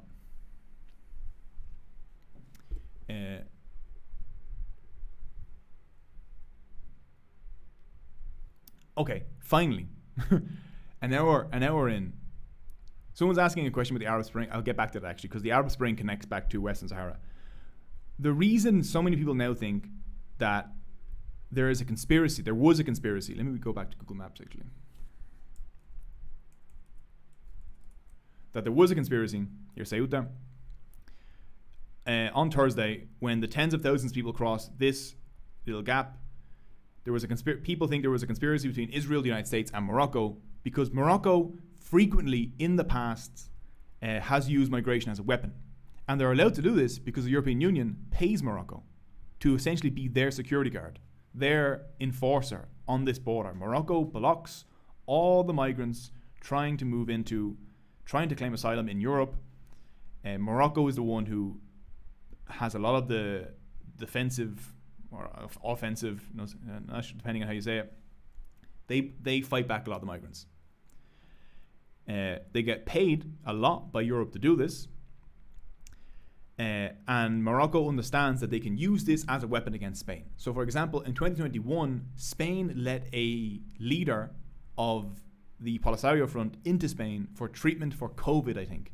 And when Spain did that, Morocco responded by letting about, I think it was in Melilla, about 8,000 migrants cross. They relaxed the security, 8,000 people crossed over, and it was a huge kerfuffle between Spain and Morocco that eventually was put down when Spain betrayed Western Sahara. And they didn't recognize Morocco's claim over Western Sahara, but they recognized that Morocco's plan to absorb Western Sahara without a referendum was the most realistic choice. Eduardo Diaz says it's not a conspiracy; it is a geopolitical suspicion. Yeah, I'm using conspiracy not in like. I don't consider conspiracy to be like a negative word. I'm using conspiracy as in like these three people work together in secret. So Morocco has a history of using migration as a weapon because the European Union allows it to, because the European Union has outsourced its border security to Morocco, despite the fact that Morocco is known to be extremely harsh on migrants, despite the fact that Morocco is a monarchy that isn't democratic and that has a history of being violent towards its own people. They pay them anyway. The reason the US and Israel are involved is because the United States, under Donald Trump, has become extremely pro-Morocco. It's always been pro-Morocco, but under Donald Trump especially, it's become pro-Morocco. And they recognize the claim of Western Sahara, and Israel recognizes it because they want an ally in Morocco. Morocco buys a lot of Israeli goods now. They send tens of millions to Israel for drones. Morocco uses those drones to murder people in Western Sahara and to spy on people. Morocco buys a lot of Israeli surveillance technology, and they spy on their own journalists and politicians in Spain. But the politicians in Spain kind of deserve it a little bit. So, the reason people think it's a conspiracy is because Spain has taken a very superficial, but still a stance against Israel. And they want to kind of punish Spain, or they see Spain as an ally that is no longer important. Franco sold some areas in Spain as military bases to the Americans. The Americans used those military bases to bomb places like Iraq. This, for the Iran war, Spain didn't let them. And now Israel and the United States might see Morocco, which is a monarchy that can at any point be overthrown by its population. So much like the Gulf states, they realize, that's why I said superficial, because Spain isn't actually pro-Palestine. They arrested Fergie Chambers. They still trade with Israel. They're like, it's superficially against Israel, like Ireland is, like all the European states. None of the European states are actually doing anything against Israel. It's all superficial. They understand that their populations don't like Israel, but it's mostly just talk. But even talk is a lot when it comes to Israel. Israel doesn't even like talk. So they take it. They're very bitter about it. But even that, I don't think it's to punish Spain. I think it's to show other countries that what can happen if you go against the US. And also they realize Morocco, much like the Gulf states, has a monarchy that's on weak grounds. They realize the monarchy isn't delivering for the people. The people could overthrow it at any moment. And so if they can bring that monarchy on board and make that monarchy understand that their continued existence depends on Israeli and American support, which they will give to their claim on Western Sahara and militarily and surveillance-wise, then Morocco might be a more secure ally than Spain would be, because Spain is a country where the government changes frequently based on elections, whereas Morocco, the monarchy is never going to change based on election. It's going to go from son to son, and that person on the throne will realize who keeps him on the throne. And so they're much, much more reliable. They're like the Saudis, they're like the Emiratis. They understand that their family is kept in power by foreign backing. So I think, personally, it was American and Israeli intelligence plus the Moroccan border security services. I think they put out the social media blitz that told desperate Moroccans and other migrants who sit at this border every single day. In the forests surrounding Ceuta and Melilla, there's thousands and thousands of migrants just waiting to get across. So I think there was an Israeli and American scheme, plot, to put out a social media blitz that told them, there were people reporting it, that they were told on TikTok, on Instagram, on Facebook, that if they ran to the border on this day, that Spain was going to let them in, that Spain was opening the border. That's what they were told. And then as soon as it happened, like clockwork, all the far-right parties in Europe got a huge win. They got the perfect image, the image that Elon Musk was sharing of like hordes, in their eyes, hordes of people going into Europe, and they got the image they wanted. Like, this is what's going to happen if you go leftishly, like Spain, which Spain's not even a leftist country, or you go anti-Israel. So you have all these far-right, pro-Israel politicians showing all these images of people pushing their way into Europe. Israel got to do a victory lap, being like, oh, look how bad the anti-Israel people are. They can't defend the borders. Not like Israel. Israel's great. And Donald Trump got a huge win because now on the campaign trail, he can say, like, look what happened in Spain. If you vote in someone like that, you're going to get all these people coming in. So all the people involved, Israel, the United States, and Morocco, got a huge win because Morocco also got to discipline Spain. Spain was, at the same time, communicating with Morocco's rival,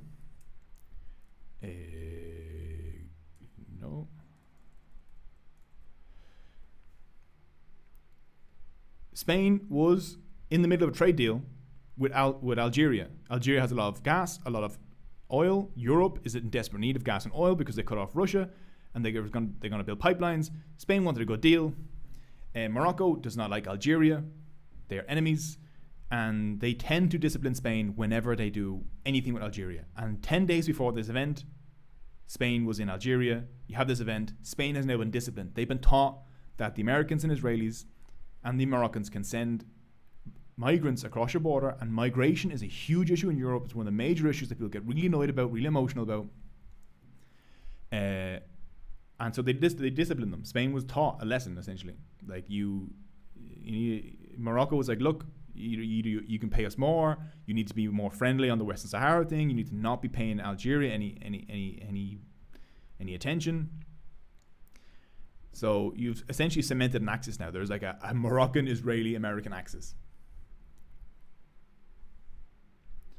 Let me know if you have any questions, if I left anything out. That was really long. That was a really long spiel. So I will go into a question form now, because I might be able to get into more detail by people's confusion. Someone says Spain is doing a lot of pro-immigrant policies recently. Yes and no. I'm an immigrant in Spain. I live in Spain. I'm not Spanish. Being an immigrant in Spain is a pain in the ass. The bureaucracy is awful. I'm a European. I have a European passport, and it's still a pain in the ass. So the idea that Spain has like an open border is insane.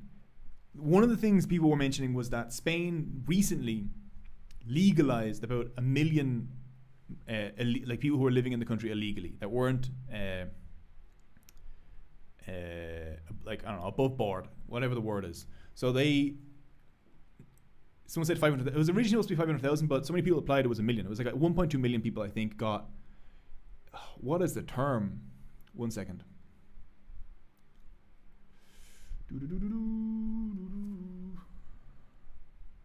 It's not naturalized because they weren't made citizens.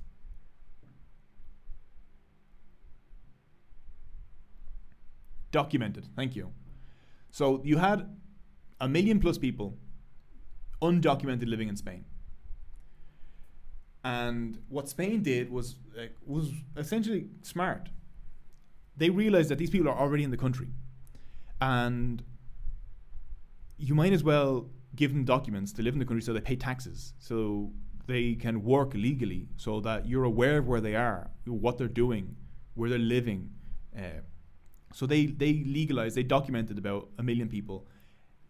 About 26% of the people they legalized were Colombian. Everyone, for some reason, if you look at images on every single website or every single news story that talks about this, they show like mostly sub-Saharan. It's obviously to scare, like, because Europeans are so racist. They'll show Arab and sub-Saharan looking people, when in reality, a quarter of the people who were documented were Colombian. I think it was like 12% were Moroccan, 9% were, or 10% were Venezuelan, and then Peruvian, and then Ecuadorian, I think. So these were mostly people who already spoke Spanish, who were living in the country. And another reason to do this, another reason to document people, other than the fact that it's just humane and the people are in the country already, you might as well like make their lives a little easier, is that when people are undocumented, first of all, you've no idea where they are or how they're being paid or if anything's being done legally, but they also can't leave the country.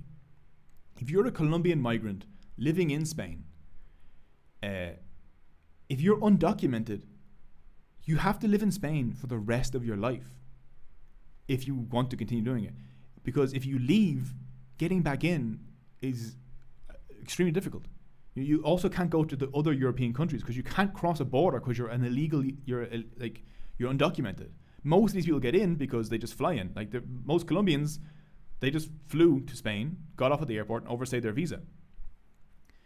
They had jobs, you know. They were working. That's how they're supporting themselves. They can't get any state support because they're undocumented. So by documenting them, you first of all can now tax them. It's a benefit to the system. They pay into Social Security. The Social Security pays for Spanish people's retirement and care and like yada yada yada yada yada. And those Colombians can now fly home if their mother is sick. If they've made enough money and they want to go on an extended holiday, they can go back to Colombia now. You've now created a system of circular migration. They can go back to Colombia, they can come back to Spain, they can go back and forth, which also, for a country which Europe in general is trying to limit, it's popular in Europe to limit migration. The States want to increase migration because they're very much aware of the fact that their economies rely on migration. But the people in the States, many of them don't want migrants. So for them, those people who are anti-migrant, they should want the illegal migrants to be documented, because then they can leave and come back, or if they make enough money, they'll go back to Colombia and they'll stay there for a few years, maybe they come back. You know, it makes things more humane, make things easier. There's the people who want everyone to be rounded up, put in camps and everything, but they're demons, so we don't care about them. Let me scroll up. I haven't seen the chat in a while.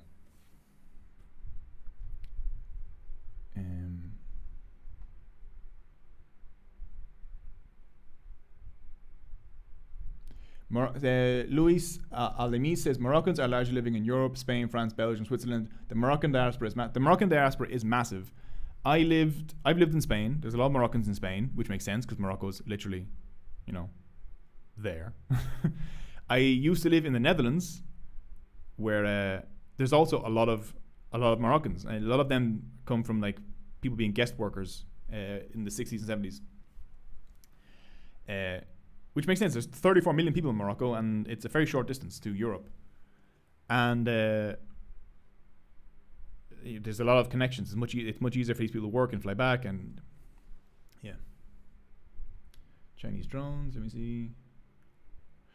Yes, I'm cognizant. Said Spain refused to let U.S. airplanes refuel during the Iran war. Yes, and that's why the U.S. is so angry at Spain and is lashing out. Now, a more logical American regime, American administration would realize that like Spain's in NATO, Spain is another European imperialist power. They would realize that like it's just this government kind of trying to win some popular support by being against a very unpopular war, and they wouldn't cut off a very useful ally in their in their schemes in Africa and the Middle East.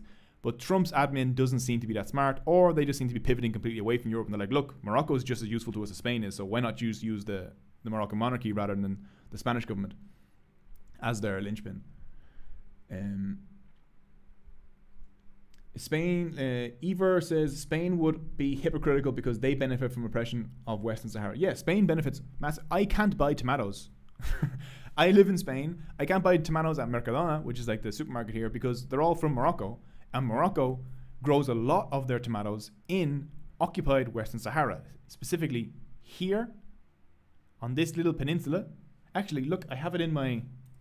I still have it saved in Google Earth from when I made the Morocco video. You can literally see the greenhouses. This is crazy. Hopefully it's still saved. Let me see. Let me zoom out. Look at this. Morocco grows a shit ton of food in the desert in these greenhouses.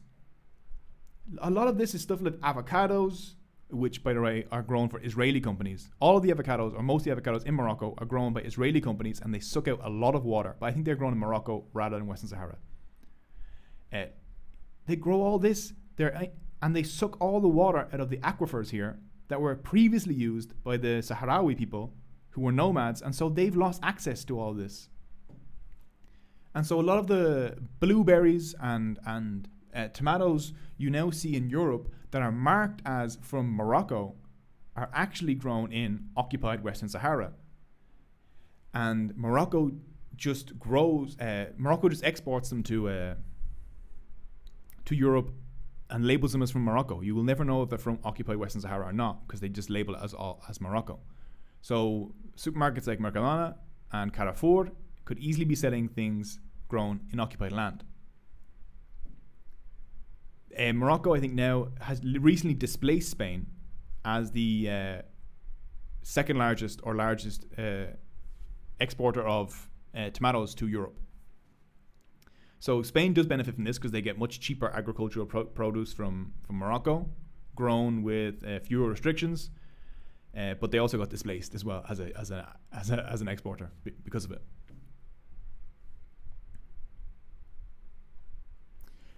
Jin 1 says Europe won't do anything. Muslim countries need to stand for Palestinians, not just diplomatically but military otherwise. Europe won't do anything, and none of the Arab states will do anything either. Literally, other than Lebanon, and it's not even a Lebanese state. It's Hezbollah. Them and Iran are the only two countries in the world that do anything for Palestine. Egypt has, since Camp David, literally just been an American and Israeli client state. Now the UAE owns most of Egypt. But Al-Sisi and Mubarak before that, they just essentially have 100 million Egyptians captured so that Israel doesn't have to worry about an invasion from here.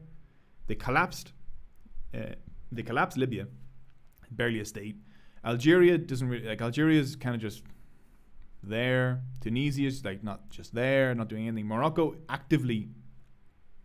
government actively fights against the Palestinians. Morocco is going to send troops to Gaza as part of the occupational forces. I think it's Uganda, Kosovo, and Morocco. They're going to be stationing troops in Gaza. They're going to be the occupying army in Gaza. Morocco pays Israel tens of millions for military equipment tested on Palestinians. Sudan, in the middle of a civil war, is part of the Abraham Accords. Hemeti, which is the guy in charge of the RSF, he pushed for normalization of relations with Israel. Yemen, actually. Sorry, I forgot Yemen. Hezbollah, Yemen, Iran. They're the only people in the world who are going to do anything for Palestinians. Jordan has, since day one, since 1948, 1947, been an active collaborator with Israel. Golda Meir went to Jordan, to Amman, to talk to King Abdullah in 1947, in November of 1947, and they made a deal where he could, if he got the West Bank and the Zionists could take Israel, that he wouldn't use his army to take one step out of this land. He collaborated with them. Iraq was useful during the 48 war. Iraq was cool for a bit. Then it wasn't. Saudi Arabia is America. And yeah, these two don't do anything. And the UAE is the devil. So, the Arab states aren't going to do anything. The Arab states right now right now, after watching a genocide take place in Palestine for 2.5 years, 3 years now, they've done nothing. Now, what is like 13, 14 Muslim states are now going to get together to invade Yemen for Saudi Arabia. So they were capable of putting together a coalition. They're capable. They have armies. They know how to use them. They could have done something here. They did nothing. They just watched Palestinians be massacred for years. But now they're willing to go and murder other Muslims, for Saudi Arabia. So the Arab world and the Muslim world, other than these three, aren't going to help anyone. They're the same as Europe in that regard. But that's also like, that's not the population's fault, by the way. That should be something that said the populations in all these countries are very pro-Palestine. The populations in these countries would like to do something, but the British and the Americans after World War II essentially set up a system here that you can see clearly in Egypt and all the Gulf states, where the people here and their Republican, they set up republics, they set up socialist states, they set up nationalist states, they set up states that originally wanted to work for the people, and they replaced them all. Saudi Arabia is like absolute monarchy. They put all these little kings, dictators in power, and the king here, and to essentially nullify all these countries. These countries have massive resources. They have educated, very useful populations, and they're just completely nullified by the fact that the US, originally the UK, and now the US, and now Israel, control all these states. Now let me see. There's 105 people here, 109 people here. That's crazy. That's like double what we had last time. Hello, welcome. Let me see if I can recognize any new name. Recognize people who were here last time. Any new people? Hit me with some questions. We have I'll stick around for another hour. Answering some questions. I think I explained the Ceuta thing. Mostly I kind of just like playing around this little map. Honestly, this little app I made, I didn't make it, but the Claude made it. But very useful actually.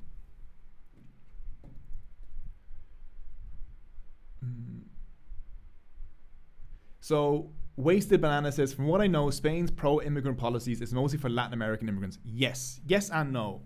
The thing is, Spain has, one of the, again, like the benefits. Let me just take a sip of water before I choke. Spain has, thanks to colonialism, one of the best. Arab Spring. The person who's, I can't see your name because it's an orange against black and it's very difficult for me to read. It's Harris. Harris, can you rephrase the Arab Spring question just so I can see it in the chat again? And then I'll answer it. Spain has essentially one of the best tools in the world, one of the best resources in the world, which is the fact that they, more than any other of the former colonial powers, have a highly educated, and highly culturally similar group of people over here who they're all like fairly friendly with. There isn't actually Latin America has been independent for so long, and they have their own democracies and republican tradition, their own histories. Their colonial issue is now mostly with the United States. They're all very friendly with Spain. They speak Spanish. They're Catholic. They're highly culturally similar, and they assimilate into Spanish culture very well. You can I see it all the time here. So for Spain, that's super useful. Their population's going down. Population in Spain is they reproduce at I think it's one. Their fertility rate is 1.1. It needs to be 2.8 to replace. So Spain is plummeting population wise, but they can keep their economy going by importing people from here, a continent that the United States keeps stunted. So these people can go to another place, which the United States has kept slightly less stunted, and earn money and have decent lives and whatnot, and then maybe eventually go back, stay, who knows. And so Spain doesn't suffer absolute demographic collapse. Very useful. Very other European countries have it. Okay. Did Harris rephrase the question? Here you go. Why did the Arab Spring produce such divergent political outcomes across the Arab world, and where does Morocco fit into that story? Okay, what many people don't know is that the Arab Spring did not begin in Tunisia. People think it began here when a man set himself on fire in protest. It actually started in Western Sahara, in a place, I think it's just outside El Ayoun. There is the Sahrawi people, about 20,000 of them, which is a huge percentage of the Sahrawi population. They start a camp called Gdim Izik, a protest camp protesting the fact that settlers are getting many more benefits than they are. There's not enough jobs, not enough housing. They live under occupation. They want their families in refugee camps to come home.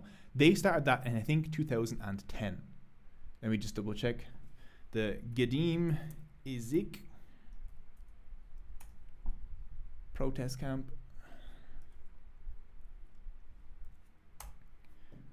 There you go. They set up tents. They had a huge protest on the 9th of October 2010.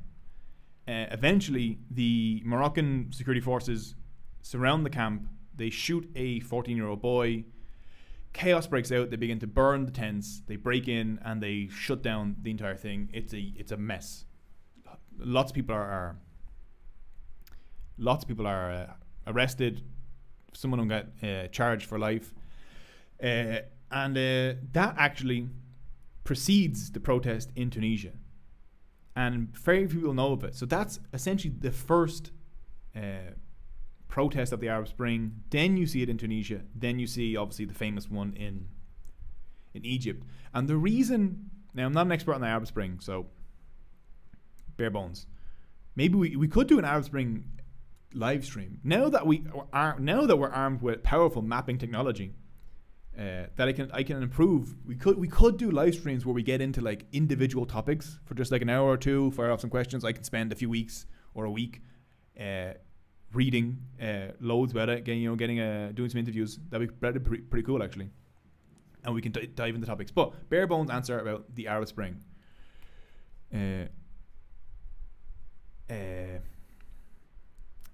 Is the reason it had such it didn't really have divergent outcomes. No, the Arab Spring was in general just every single one of them failed. Well, Tunisia was the only one that it turned into a state that wasn't like it was previously. It turned into for a few years like a democratic state. I think now it's back.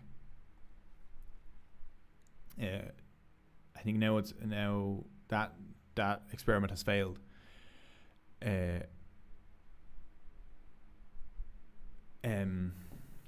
Egypt as well. Yeah, Egypt had the revolution. They threw out Mubarak. They brought in democracy. They voted for the Muslim Brotherhood. Israel and the United States did not like that. The government is overthrown. Israel, the United States, and the Gulf throw their weight behind al-Sisi. He massacres about 3,000 Egyptians to install himself. All the other ones also fail, no? Well, Gaddafi is overthrown, NATO bombs Libya, and now Libya is essentially a failed state with, I think it's split in half, no? Haftar's here, I think, and the Libyan government's up here. Syria descends into civil war. There's no successful Arab Spring country, so I don't think there was a divergent outcome for any of them. They all ended, they were all collapsed.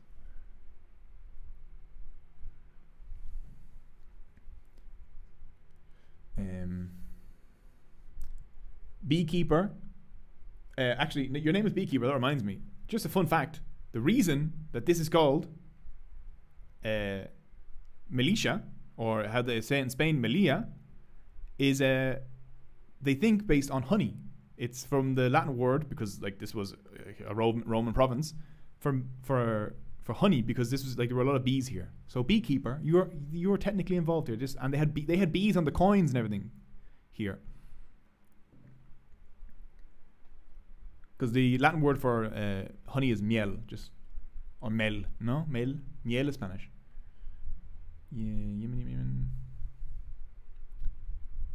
Yeah, the Arab Spring the Arab Spring was more than rolled back. The Arab Spring was just exterminated, like fully exterminated. There was a chance there to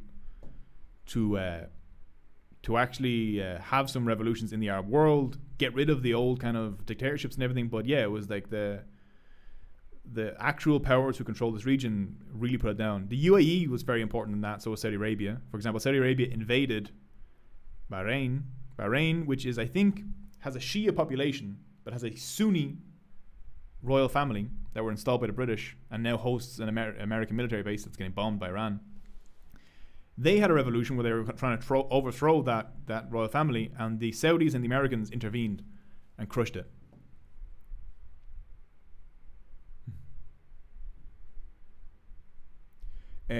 EVR says Saudi Arabia is generally extremely brutal and oppressive in favor of imperial and pro-Western goals. I wouldn't expect them to help anybody. Yeah, Saudi Arabia is I was semi-joking, but Saudi Arabia, let's give them an evil color. What's an ominous color? Grey. Ominously grey. Just like their allies, Israel. Saudi Arabia is essentially the American linchpin in the whole area. Now you have the Emiratis as well. And they will do anything to stop any kind of democracy popping up anywhere. Or not even democracy. It doesn't have to be liberal democracy. Any even kind of mass popular movement. For example, if Egypt had a huge popular uprising that wasn't democratic but was a popular movement, for example, for the Muslim Brotherhood. They're like, we're not going to do democracy, we're going to do whatever Islamism, but it's popular. They would still put that down. They don't care what type of government it is. They don't want popular rule in these countries because they themselves are absolute monarchies and they want the region to stay that way. They want stability. So the UAE and Saudi Arabia will put down movements anywhere in the region. It's one of the reasons they got involved in Sudan, because Sudan had a popular revolt against the dictator. They overthrew the dictator, and Saudi Arabia and the UAE threw their weight behind the RSF, who were the protectors of Bashir, who was the dictator of Sudan for like 30 years, I think. Now, eventually the RSF betrayed Bashir, and they ganged up and helped overthrow him, but I think, and then Saudi Arabia kind of pulls back a little bit, and then the UAE is now the main backer of the genocide in Sudan.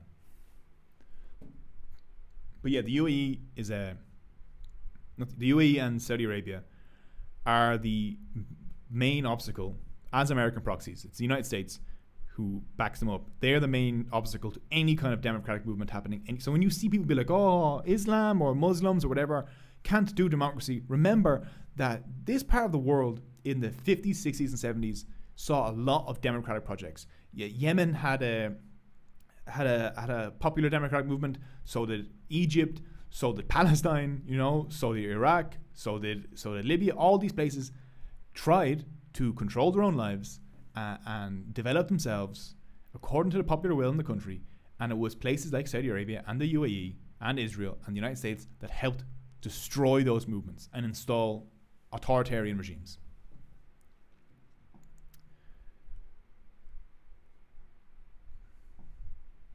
Jin 1 says Turkey, Iran, Pakistan, they are our military top 15 countries. Can they do something militarily? Just them uniting for this purpose can move. Are you talking about them intervening in Palestine? What do you think about non-Arab Muslim strength militaries? If they can all form a NATO. Thing is, you're never going to get a NATO between Muslim countries because, just because the countries are Muslim, it'd be like trying to have a Christian NATO. Well, that's NATO. Well, first of all, Turkey's in NATO. So Turkey is part of the NATO system. Pakistan is a US client. Pakistan's never going to go against, in most cases, what the US wants because they get so much back from the US. Pakistan's weird because they're also very close to China. But in general, they're a US client. So, and then, what was the other one you said? But yeah, you're never going to get a Muslim NATO because the Muslim countries all have different interests. The only thing that connects them is the fact that their populations follow a vaguely similar religion in many cases.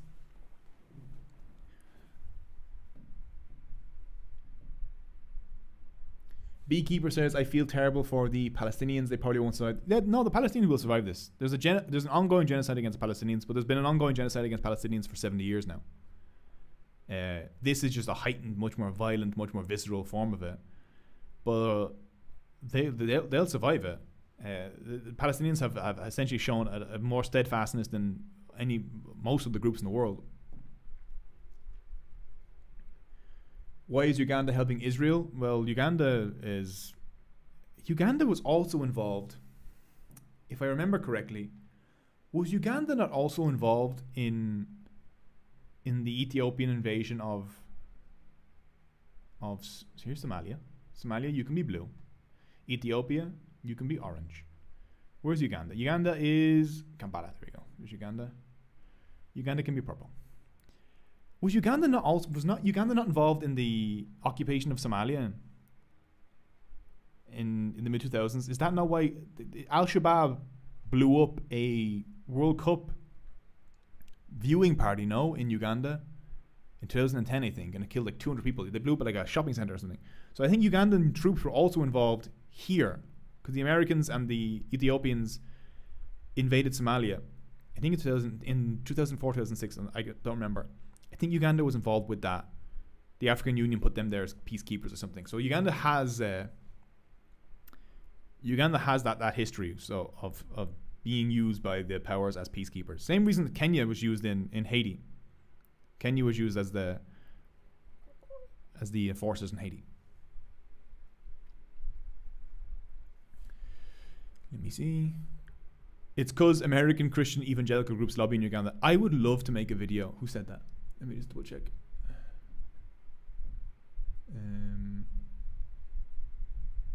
I've lost it. No. Oh, I can't believe I lost it. Anyway, I'll see you again at another point. But yes, I would love to make a video about how Uganda has essentially been colonized by American evangelicals. It's why there's so much of the anti-gay stuff is happening in Uganda. There is like an insane amount of influence from extremely right-wing conservative Ugandan, extremely right-wing American Christian groups in Uganda. I would love to make a video on it. And of course, yeah, Bibi's Netanyahu's brother was killed in Uganda. Someone says that's Kenya, not Uganda. But were Ugandan troops not used in the African Union?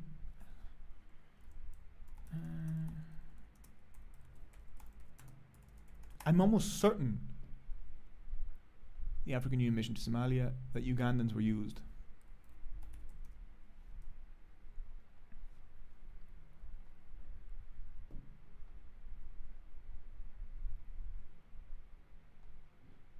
Yeah, so during the African mission to Somalia, from 2007 to 2022, the Ugandan People's Defense Forces were in the country, which is, I think, one of the reasons that Uganda was then attacked by Al-Shabaab. Beekeeper, what did you just say? Guy, plug me. Where can I get geopolitical stuff about Africa? Please don't tell me to read a book. Unfortunately, you're going to have to read a book, man. The thing about books is that they are by far the best way to learn about. I learned, for example, I wasn't reading about Uganda. I was reading books about Somalia. And the good thing about books is that they condense all of the information into a narrative a lot of the time.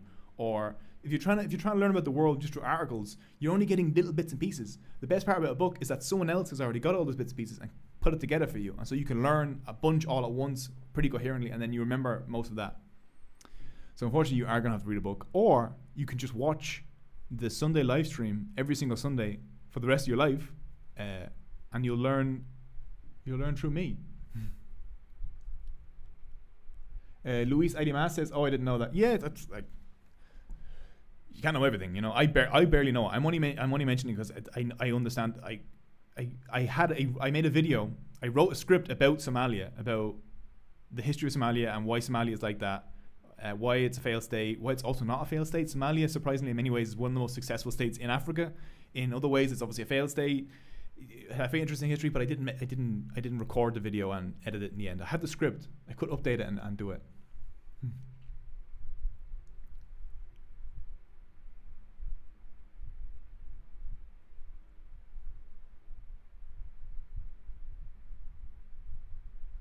Waze Banana says Uganda is where the famous "Why Are You Gay" clips come from. Yes, it is.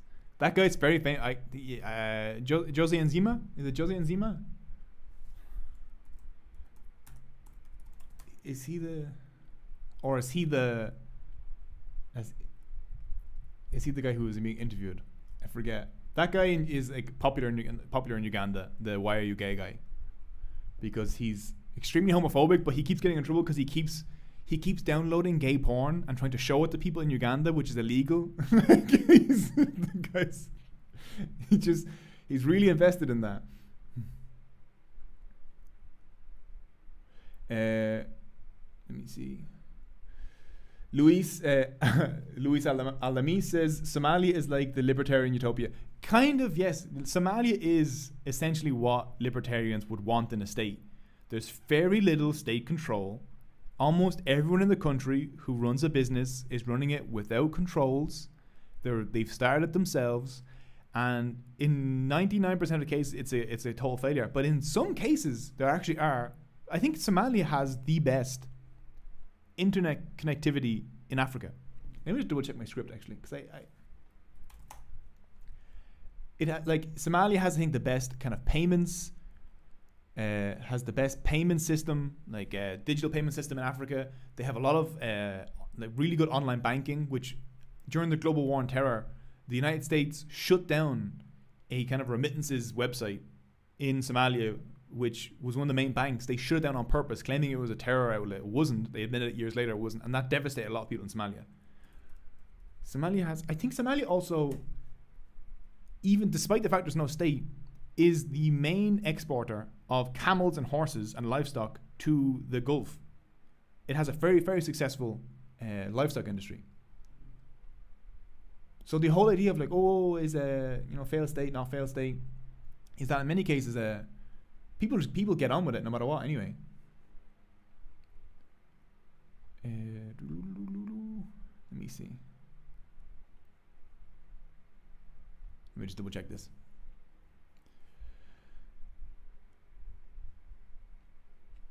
There's also the fact that most Somalians are involved in, I think it's 80-90% of people in Somalia are they're engaged, they work in agriculture.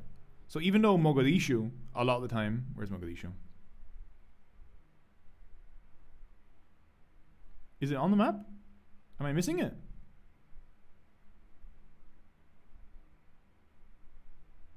There it is. Okay. So even though Mogadishu for many, many years was essentially there was a lot of intense fighting going on, urban fighting, most Somalis don't live in Mogadishu. They live out here. So for a lot of the times you'll see on the media, a lot of oh my God, this place is chaos. It's everyone's being murdered. For most people, their connections to what was going on was tenuous. Let me see. Yeah, look at this. Somalia ranks in the top 50% of African countries in 6 of 13 indicators, and near the bottom on infant mortality, access to improved water resources, and immunization. So Somalia is very strange, where it's obviously it's a failed state. The government has struggled for decades to get a control of the country. You have a breakaway areas in Somalia. You have areas that are occupied by Egypt. Northern Kenya has a Somali population at the top.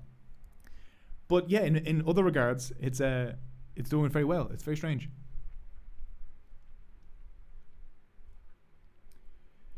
Clot27 says, I used to watch your videos a year ago, and it's kind of surprising for me to see a general YouTuber radicalizing DW. I am also quite left-wing. Can you tell how you decided to change your content?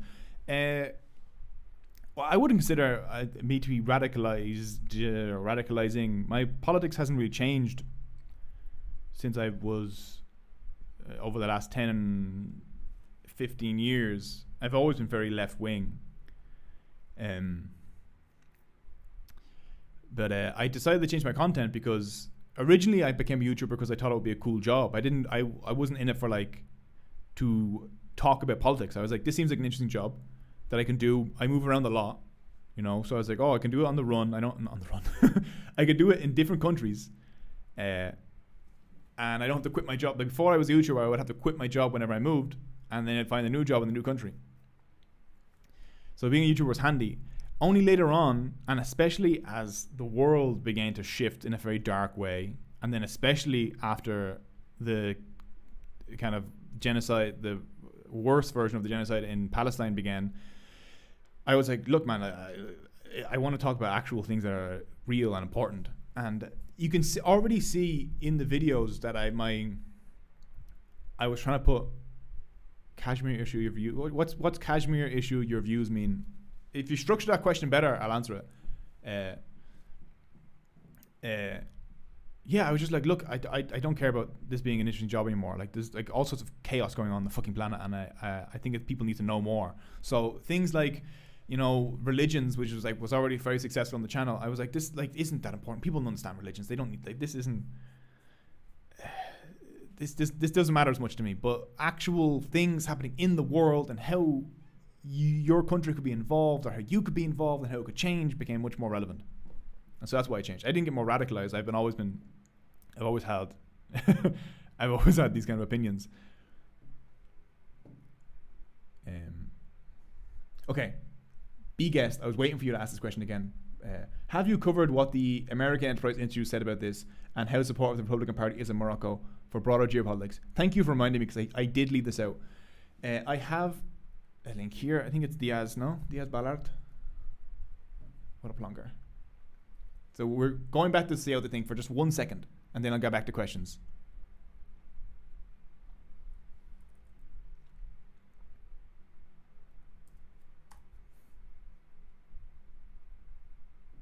Oh my god, yes, I'm not a robot. Bicycle. Amazing. Oh, it's in Spanish, 1 second. Translate. Perfect. So, this right here, this is Mario Diaz Ballard. He's from a Cuban exile family, very, very powerful Cuban exile family. He is very pro murdering Cubans in Cuba, just like Marco Rubio is. Diaz Ballard's family were very involved in the Batista dictatorship. So they're very Cuban exile coded, you know, like very aggressive on Cuba. The more Cubans die, the happier they are. Ironically enough, a member of this family was also Fidel Castro's first wife. They, however, and thank you for re-asking this question because I wanted to get into this. The Moroccan lobby is a very powerful lobby in the United States. We covered this on the last live stream, I think. I forget the name of the lobby again, but let's just say Moroccan lobby. They're very close to the Cuban exile lobby. And now you'll see a lot of the Cuban exile lobby are the main Republicans pushing for Ceuta and Melilla, as they say in Spain, Ceuta and Melilla, to be given over to Morocco. Now, Morocco has never actually pushed the claims on these two cities because Morocco realizes that it's much more beneficial for them to actually have those two Spanish cities there and they can police the border, and that's a better situation for them to be on. They don't want two random cities that will most likely empty of their most productive population if Morocco takes over.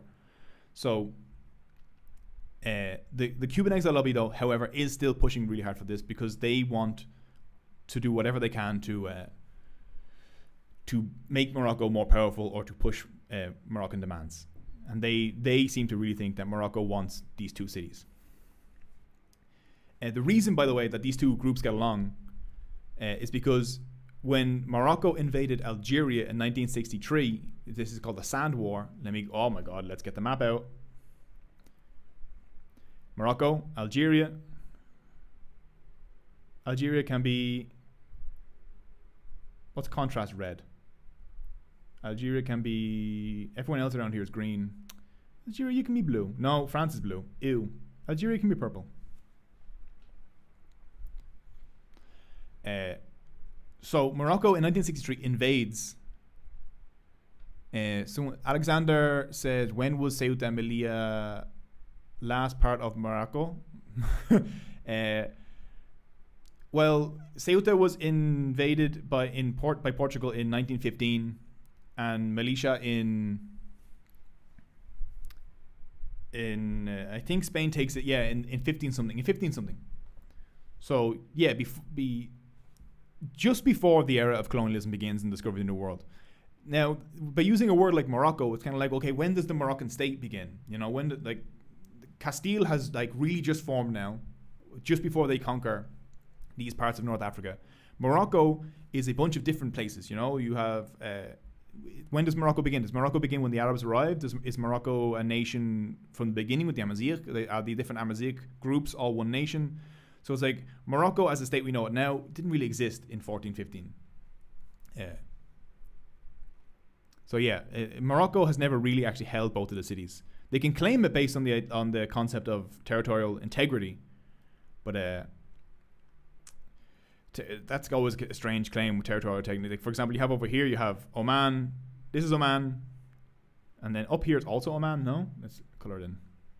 So it's like territorial integrity. It's just weird, you know. Some countries are strange. They're odd, new inventions. So the idea of them all being one coherent unit is like also very new. But doesn't matter. It's never really been part of Morocco.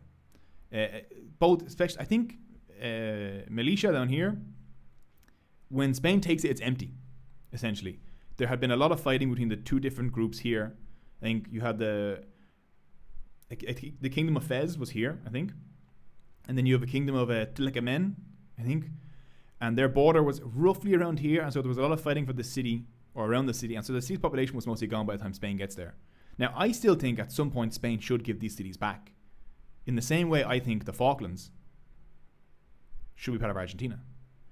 I think Spain should give these cities back at some point, but as we've been going over this whole video, right now Morocco is a very corrupt kingdom that is a client of the US and Israel, and so I'm not really going to push Spain to give them anything. If Morocco becomes a really cool republic, or whatever their people want it to be, then I will push more for it. But right now, Morocco is like a pro-colonialism. It's colonizing Western Sahara. It's pro-imperialist. So I don't particularly care.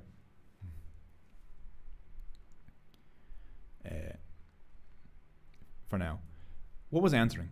Oh yes, the Cuban lobby. The reason the Cuban lobby likes Morocco is because Morocco invaded Algeria in 1963, and Fidel Castro and the Cubans came to Algeria's rescue. They sent thousands of soldiers and engineers and doctors, and they really helped Algeria push back the Moroccan invasion. And Morocco has hated Cubans ever since then. And ironically enough, Cuba is a very amongst Moroccan nationalists. Cuba holds the kind of very conspiratorial position that it does in the nationalist mind as it does in the US. So Moroccans, for example, think that the Polisario Front has lots of spies from Cuba because lots of Sahrawi people train as doctors and get free education in Cuba. And so they believe there's a Cuban conspiracy and that a lot of what's going on here is sponsored by Cuba. So the Cuban lobby and the Moroccan lobby in the US get along really, really well. And recently, the Cuban lobby, I think in April was when this came out, they were pushing for the United States to recognize Ceuta and Melilla as occupied Moroccan territory. And now, only a few months later, you have a government which has Marco Rubio making a lot of the decisions, and the Moroccan government, backed by the US and Israel, pushing into one of these cities, really testing the waters, really seeing where Spain stands.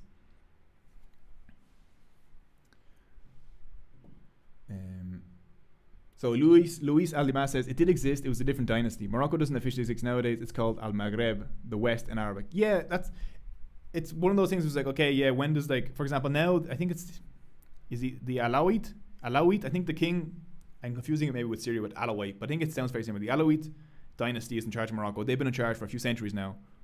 Well, not in charge, because the French and Spanish colonized Morocco for a bit, and then the French put the Alawites back in. But that dynasty wasn't around, for example, in like the 700s when the Arabs arrived. They weren't in charge, for example, when these two cities were taken.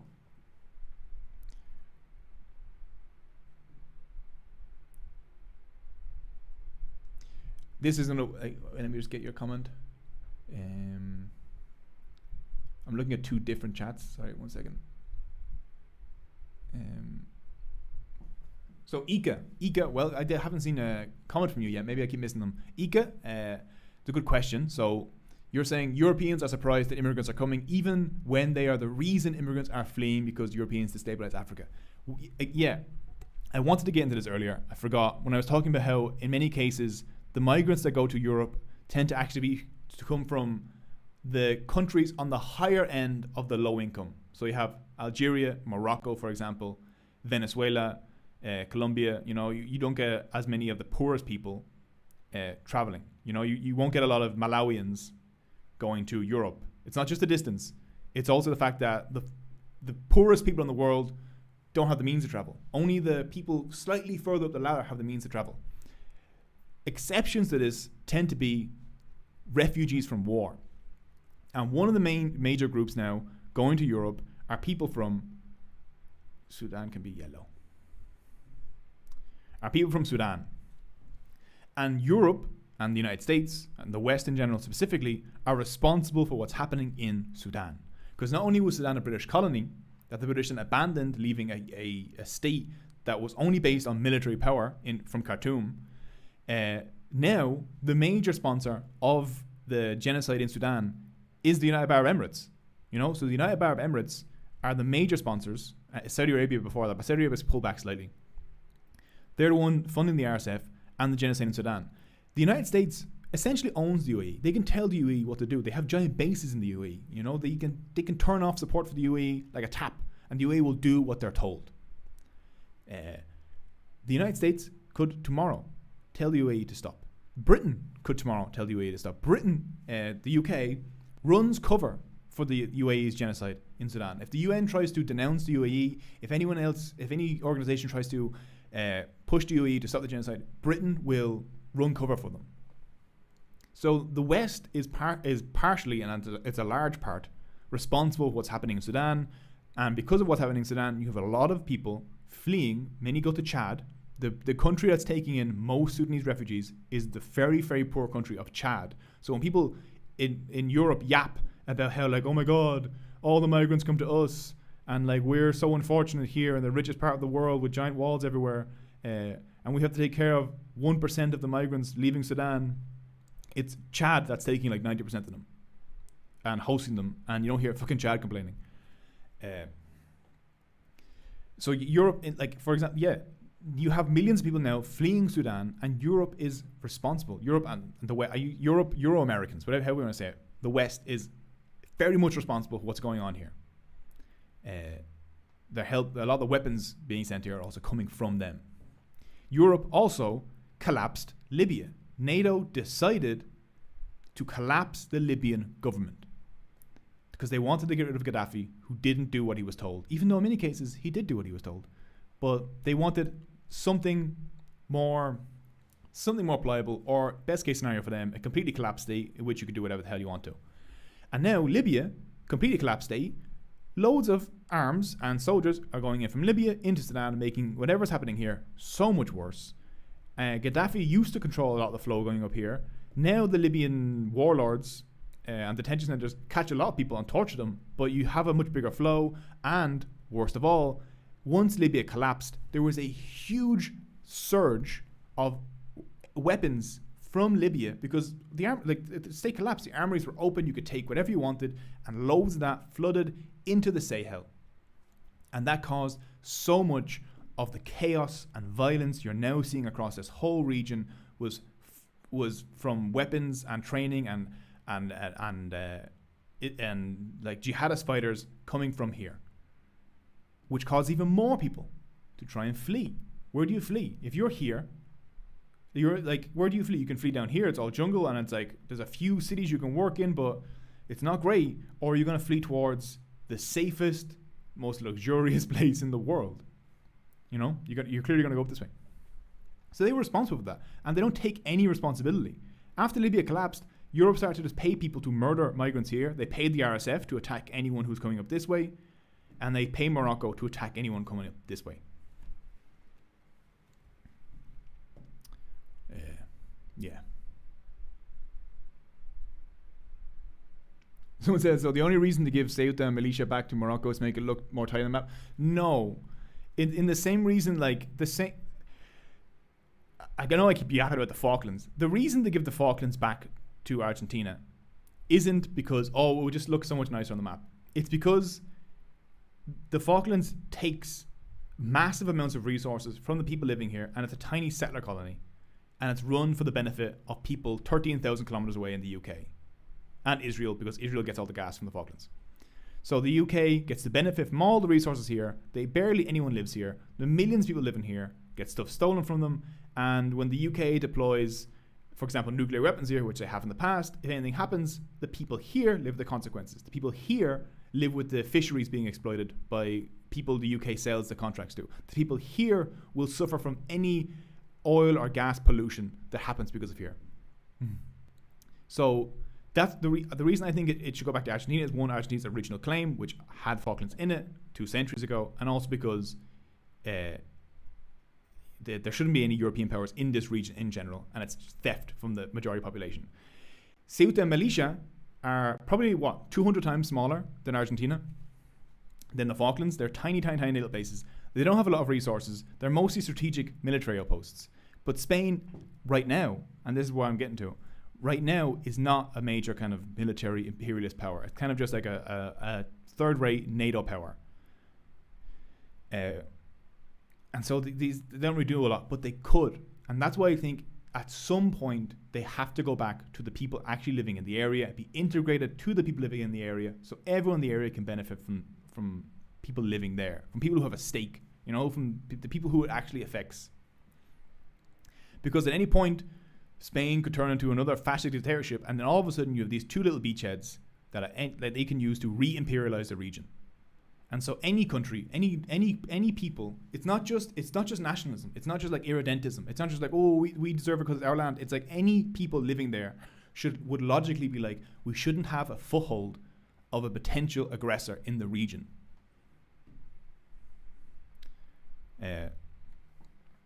But that's not happening right now, which is right now, Morocco is the most aggressive power in that region. So, which is why I'm not like as pushy on these 2 cities as I would be on like the Falklands. Let me see.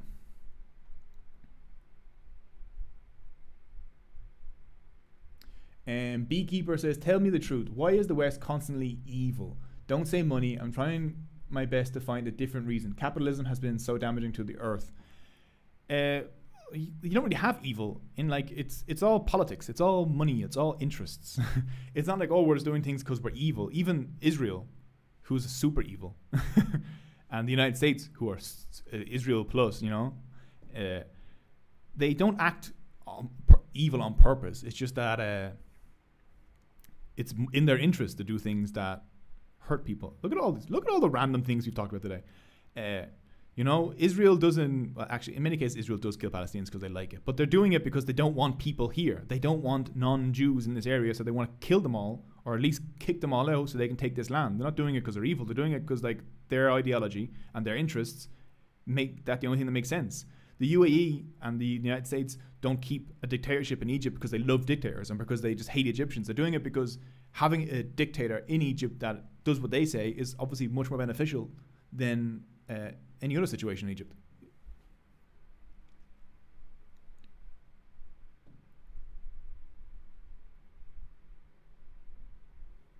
Harris says, any update in your next video? Yes. So the next video, I think I talked about this last week. The next video is going to be on West Papua. Oh, where's the map? I'm actually obsessed with. We can make it flat as well. Look at that. West Papua is here. This is West Papua. This is Papua New Guinea. Indonesia is the colonial power in West Papua. West Papua has almost nothing to do with Indonesia. These people have been here for 50,000 years. They're much closer to Papua New Guinea. They're Malaysian people, which means they're closer to Papua New Guineans. They're closer to Australian Aboriginals. They're closer to people in Vanuatu and Palau and all those places. Let me just take a drink. But because the Dutch colonized this whole area, upon independence, Indonesia, which didn't exist before. Indonesia is a brand new concept that was invented by Dutch colonialism. But when the Dutch leave in the 50s, I think, this all becomes one country, mostly dominated by Sumatra and Java. And West Papua, the Dutch do say that West Papua is going to be cut off into its own country because it has very little cultural connection to the rest of Indonesia.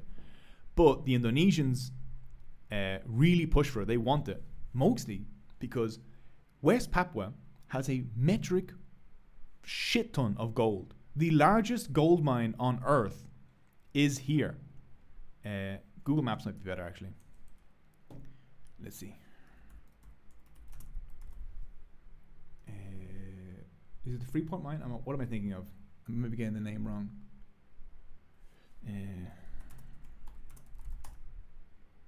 Grasberg mine. There we go. Ironically enough, Henry Kissinger, not ironically, obviously, Henry Kissinger is obviously somehow involved in West Papua as well. He's everywhere. But the update on this video is that look at this. Look at this. Look at the size of this. This is the largest copper mine on Earth. It's huge. It's owned, or was originally owned, by an American company. The Indonesians gave them this mine. It's the largest copper mine in the world and the 4th largest gold mine. And it's located here in West Papua. And none of the resources from this go to anyone here. It makes up, I think, 12% of Indonesia's GDP or exports. Is this fucking enormous mine. And all the people, like all these rivers, all the rivers coming off this mine, everything around this is just fully polluted. It's completely destroyed. And the people living here are the poorest people in all of Indonesia. They get nothing. The people who used to live in this area have all been expelled.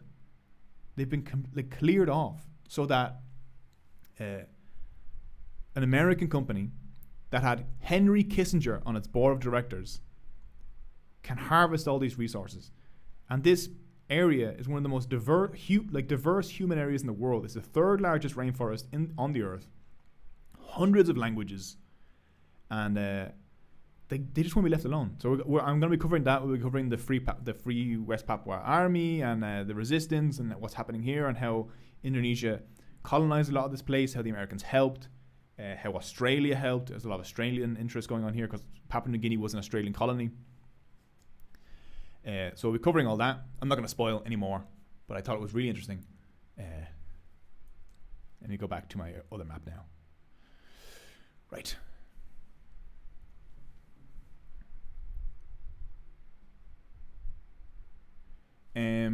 Harris says, do you also cover East Timor with West Papua? Or is it separate? So East Timor, where's the camera?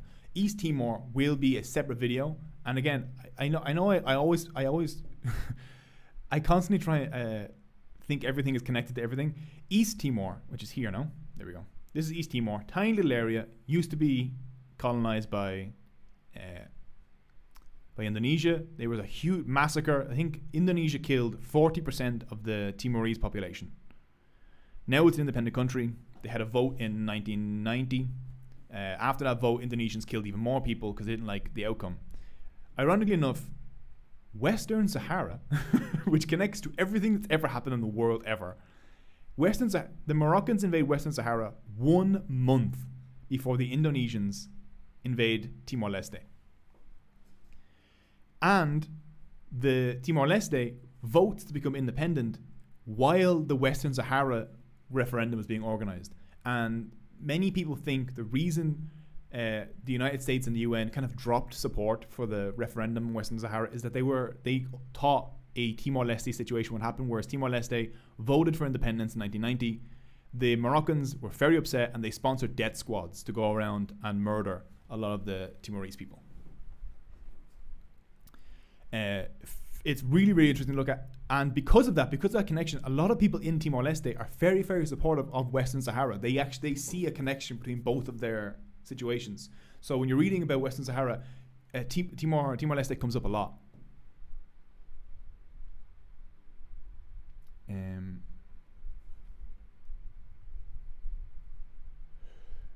Someone said Amy Goodman survived one of those Timorese massacres. Oh, I didn't know that. Amy Goodman did. She was in Western Sahara. They made a documentary, Democracy Now!, called 4 Days in Western Sahara, where they go in, they get tracked by the Moroccan security forces. It's really, really good.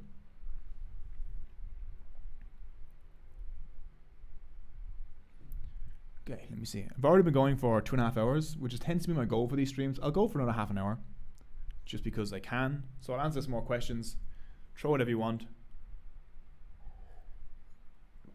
Or even if you have topics there like East Timor, if you have things you want me to cover, you let me know and we can brainstorm them here. and then the topic might get covered in the future.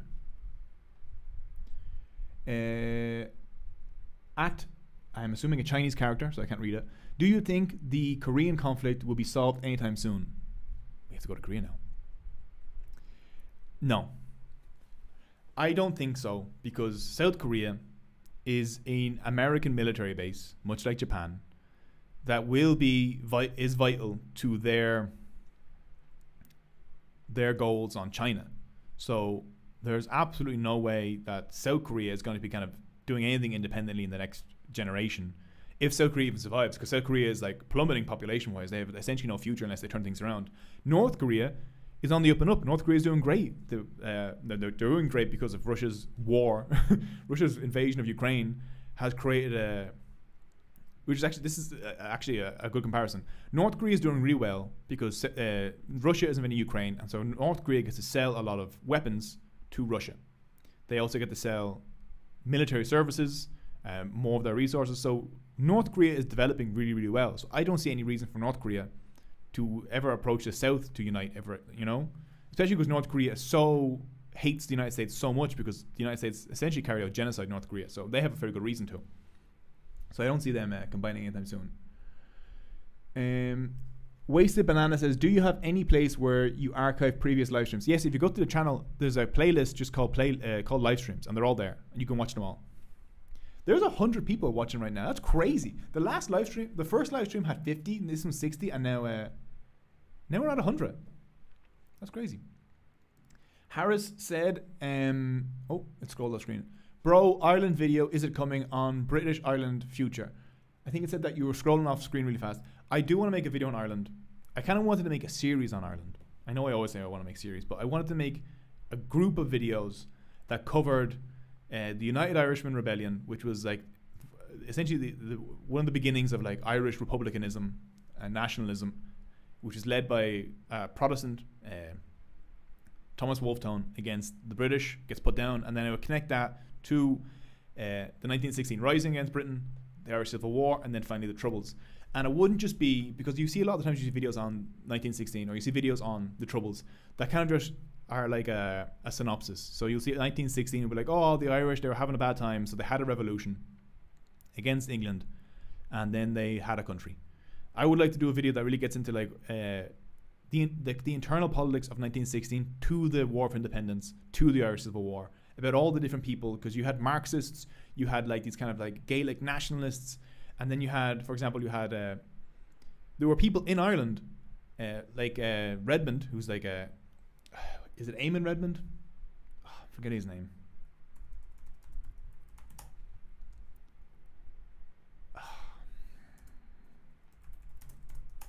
Why am I forgetting? John Redmond. Is it? Yes, John Redmond.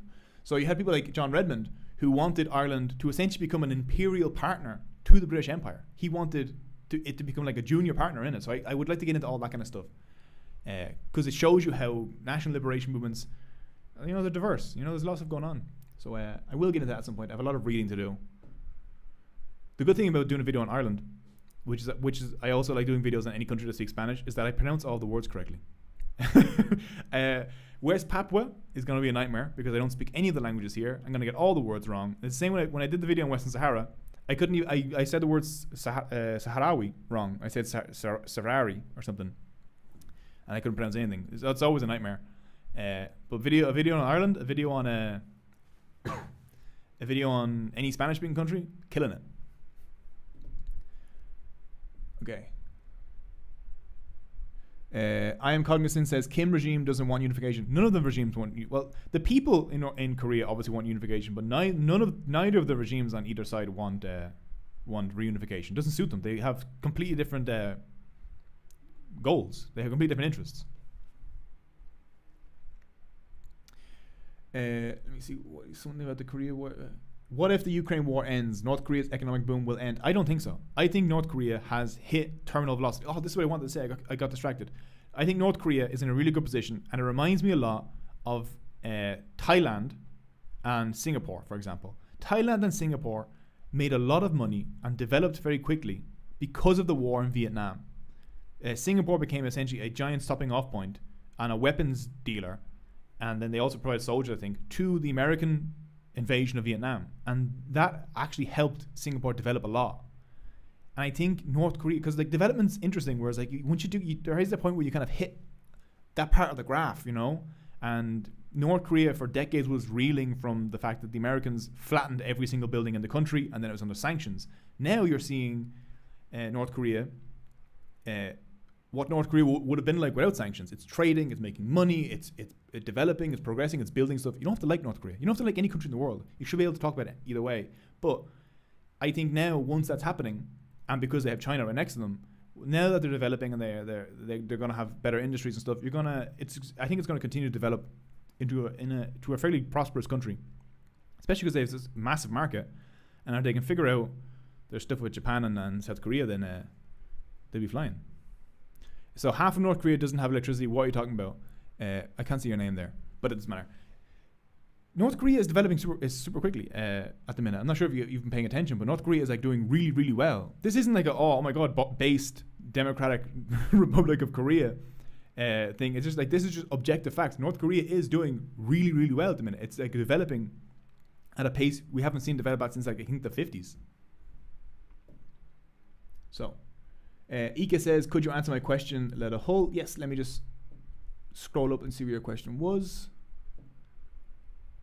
Actually, I'm going to pop this chat out because I keep missing the questions. 1 second.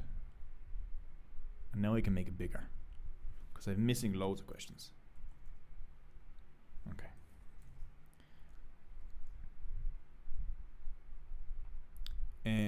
Okay, I found your question, but it's you ask me to answer it again. Wait, let me scroll up more. If not, repost it. Ika, repost your question and I will answer it. I'll keep my eye out for it.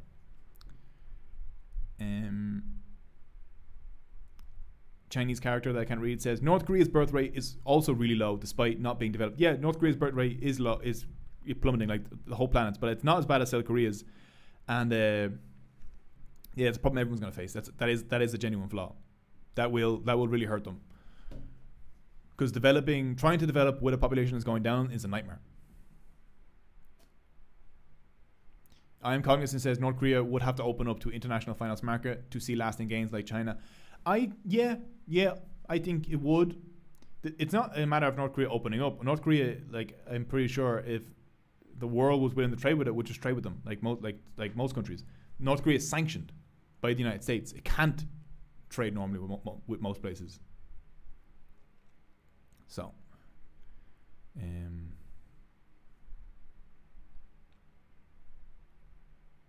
so Ika, if you want to post that question again, I can't. I'm scrolling up and I'm just not finding it. You can post it again. I will answer it.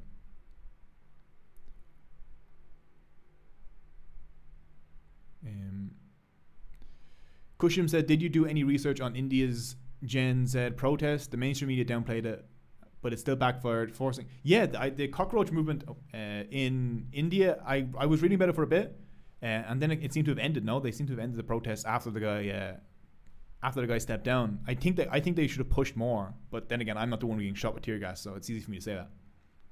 So Ika says, do you think immigration from Africa to Europe is caused by European destabilization of Africa? Yes. I think most migration is caused by, not most, a lot of it is people who just want to like earn more money and have a better life, but lots of it is you see the same thing in Latin America. The major country sending migrants to the United States is Haiti, Cuba, Ecuador, and Venezuela, which are all countries the United States has actively worked to topple the governments in and to sanction and to deprive the population of like resources that they need. You see the same thing in Africa.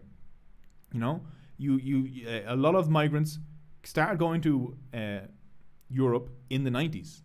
That's when like you really see the wave going up. That's when you see the borders being installed. You know, in Ceuta and Melilla, that's when the borders start being built in the 90s. And that's also when you have a lot of African countries who are like severely in debt. They're severely indebted to European countries and the United States. And because they're in debt, like for example, I have this statistic is crazy. Look at this. 3.4, I can't believe I had this on hand. 3.4 billion people live in countries that spend more on interest than on health or education.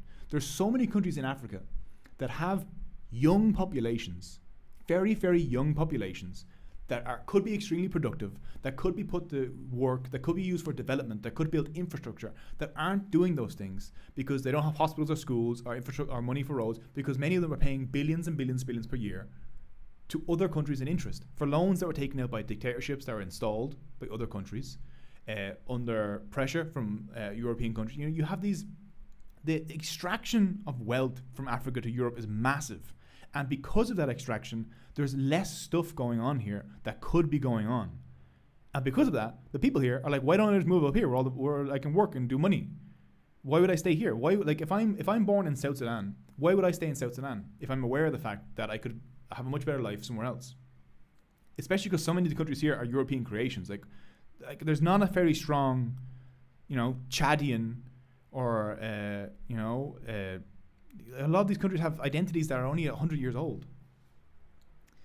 So people aren't super connected to the national identity, and if their villages and everything are kind of just like withering away, why wouldn't they move?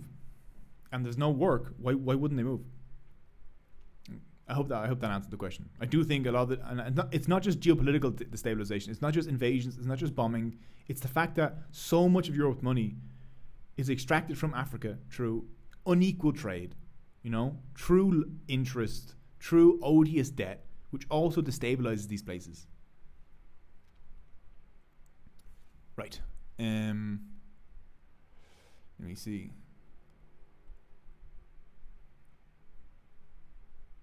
Data learner is cool. Says, what do you think of the Ukraine war? It's bad. No, I think it's really fucking bad. I think it's a disaster.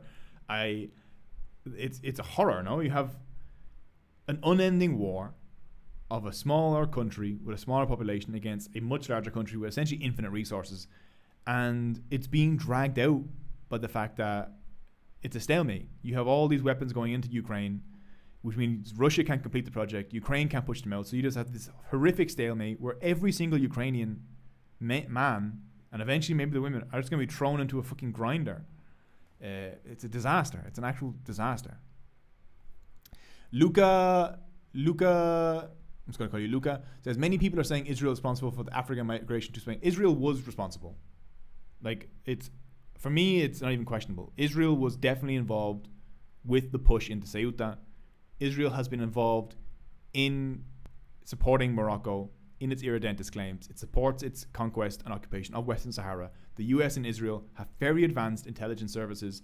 The Moroccans who went in to Ceuta said that they had been convinced by social media posts that Spain would let them in. I have no doubt that Israel and the United States and Morocco were all involved in that.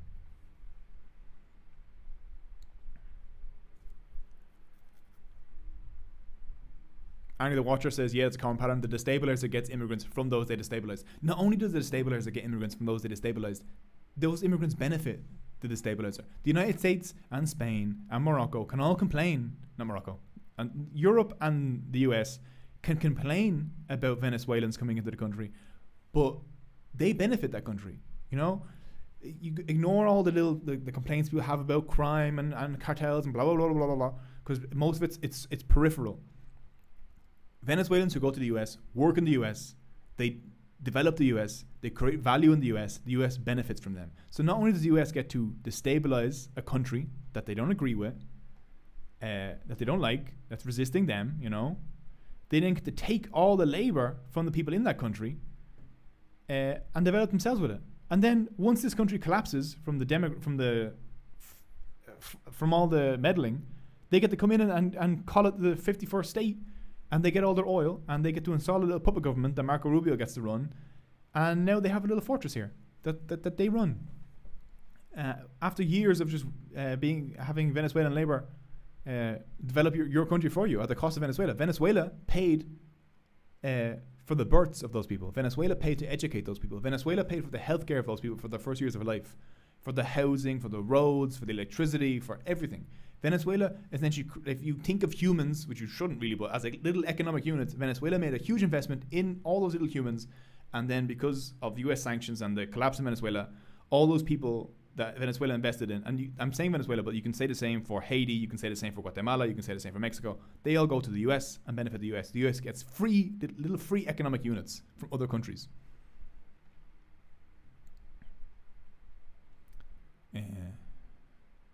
Jin One says, years ago I was hearing overpopulation, and now I hear low birth rates all the time. When I first made this channel, I was going to make a video about how overpopulation was a myth. And it's so funny because at the time, everyone was talking about overpopulation, and now, low birth rates have become, the actual issue. I am Cognizant says Russia is having 30k casualties a month. It's a meat grind. Yeah, obviously I'm less sympathetic to Russia because they are the group they chose to invade. You know, you can say all this stuff about geopolitics and NATO expansion and blah blah blah, and how Russia, it was in their interest to stop NATO and to stop Ukraine flipping. That's all geopolitical conversations you can't have. But at the end of the day, it was Russia that chose this action. So I'm always going to be slightly less sympathetic. Obviously, I feel horrible for Russian men who are sent to the front lines because it must be terrifying. And it must be awful for the families. And dying, no matter who you are, is awful. But yeah, 30k a month is horrific.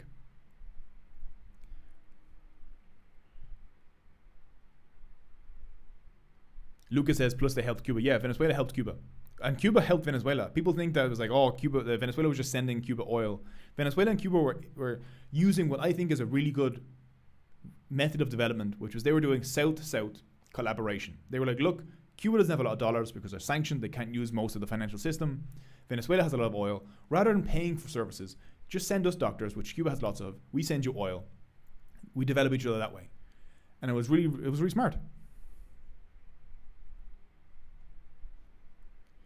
Arnie the Watcher says, do you think the United States needs to dissolve to stop these abuses, or just the empire needs to fall, but the core country can still remain?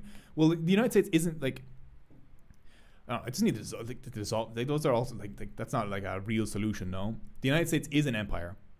I'm not sure what the core country is without the empire attached, because it's like the United States has been an empire its entire existence. It's not like, I don't know, Poland, which was an empire at some point with Lithuania, and now it's just Poland, you know? So there's a core country. The United States began as a bunch of colonies and then just kept going until it became the definition of empire. It kept conquering other nations and integrating them, exterminating the population, and just kept growing. And now it's this huge empire. Even without Hawaii or Alaska, it's still this massive empire. And I don't think a United States exists without that empire. I think if the United States didn't have an empire and wasn't taking in all these spoils from the rest of the world, I think it would fracture into different little countries. I don't think it needs to be dissolved. It's also like who's gonna dissolve it? It's a nuclear. It has like thousands of nuclear bombs. No one's dissolving the United States. Obviously, if the United States empire ended, the world would be a better place. But the chances of that happening are very small. Waste of Banana says the countries do receive remittances though. Yes, remittances are super important. Remittances are a lifeline to billions of people. The Philippines sends like billions of remittances back. Indians send billions of remittances back from being engineers and doctors and whatnot in the UK and other countries. Remittances from the Gulf states keep people in Pakistan fed, you know. And so remittances are good, yeah. Remittances, however, are by their definition only a small part. They're like a small. They're a percentage of what the person has earned in the other country. So even if a person is sending a lot of remittances back, they're not sending 100% of their paycheck back. So and paychecks, for example, if I'm working in a coffee shop and I'm sending a remittance of 20% of my wage back to Pakistan, where I'm from, that's still only 20%. The United States is still getting, where I am a coffee shop person apparently, still getting most of my economic value. And as a worker, most of the value I produce, you know, the surplus, I don't even keep it. It goes to the person who owns the company. So the remittance is only a percentage of the percentage, you know? It's a tiny percentage of the surplus and then a slightly bigger percentage of like my pay.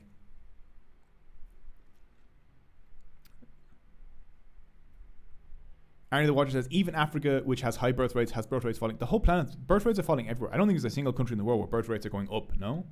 That's why we know for a fact that by the end of this century, the population curve is going to flatten and eventually go down. And we're going to end up with like I think we're going to peak at 11 billion and then go down. That's also why I think, for me,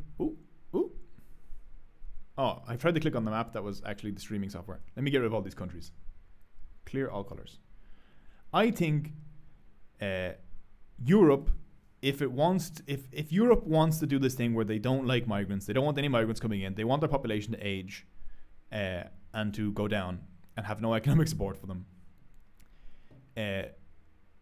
There's no way you can't build enough walls. You're not going to build a fortress in Europe, mostly because you're running out of people. Without migrants, you're not going to have anyone at the fucking walls. You know, everyone's going to be 60 years old in a few years' time and have no one taking care of anything.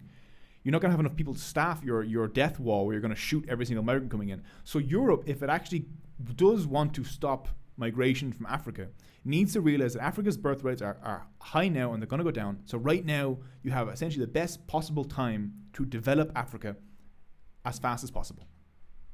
Europe needs to take the fact that it has, I think they spend 50 billion a year subsidizing their own agricultural industry. They need to realize that they need to spend some of that. Take that. Agriculture is it can employ a lot of people. Move it to Africa. You know, it doesn't matter if it makes agriculture more expensive for you. It doesn't. Like, you need to. If you're going to do this whole thing where you don't want migrants, you need to realize that you're going to need to get a way for these people to have jobs and to develop and to have countries that they want to stay in and they want to develop in and that they will have good life in. You need to realize that you can't just extract billions and billions and billions in minerals from the Congo. You need to be like, okay, look, we can either build a giant fortress wall with machine guns all everywhere, and we're going to murder people every single day as they try and enter Europe. And every single day in the news, we're going to expose ourselves to mass death as people fleeing from here for a better life try and come near us, but we don't want to see them because they're fucking brown or whatever, or they're Muslim, blah, blah, blah. Then you're going to need to realize that, yeah, you're going to need to start building processing, not just mining. You can't just extract the minerals from Congo. You're going to need to allow Congo to process and refine the minerals there, creating more jobs, bringing Congo further up the value line. You're going to need to let them take a lot of the economic industry that you have in Europe. You know, you're going to need to let other countries get involved in that. It might lower your income, I don't know. But if you're going to be so adamant on this anti-migrant thing, your choice is infinite death in the Mediterranean and machine gun walls, or you move the machine gun walls slightly into North Africa, or you're going to realize that you're going to need to take advantage of the fact that there's a billion people here, they're very young, they're well educated in many cases, and they're productive, and you could just develop this place, spend billions instead of on the machine guns, developing this place, move them up further up the value chain. But you're not going to get that in Europe, because Europe essentially is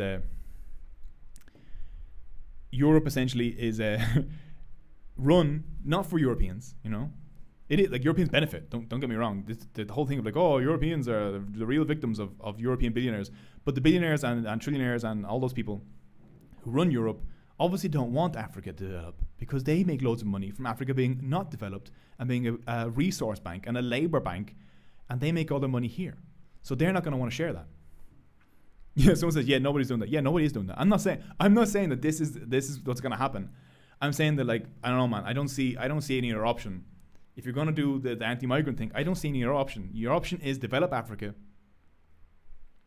move the value chain there, put a lot of the labor intensive there so they can develop, or you have to build essentially a death wall. You have to build Ceuta and Melilla have these giant walls that people die at constantly, people are suffocated at constantly, people drown at constantly, and you're going to have to just build that across all of Europe. And you're going to if you look at slaughterhouses where they process meat, where mostly men, especially in places like Ireland, it's mostly Eastern European men, have to kill animals every single day. The crime rate and the rate of domestic violence and the rate of suicide around those slaughterhouses is much higher than around other places, because enacting that kind of violence is traumatizing. It actually really, really affects people's minds. I think, and this is very selfish, but if Europe is going to build this fucking death wall, this fortress Europe where no one can get in and they're going to murder anyone who draws that kind of wall, you're going to see you're going to have a man on the wall who's going to kill women and children trying to swim into his country. He's going to do that every single day. There's millions upon millions of people who want to flee. I don't think it's a solution. I don't even want it to be a solution. I don't even want to think about it. But if your solution is okay, share some of the wealth and build some industry in Africa, so maybe billionaires in Europe are only millionaires now, or you're going to build infinite death wall. Those are your options. Let me see more questions.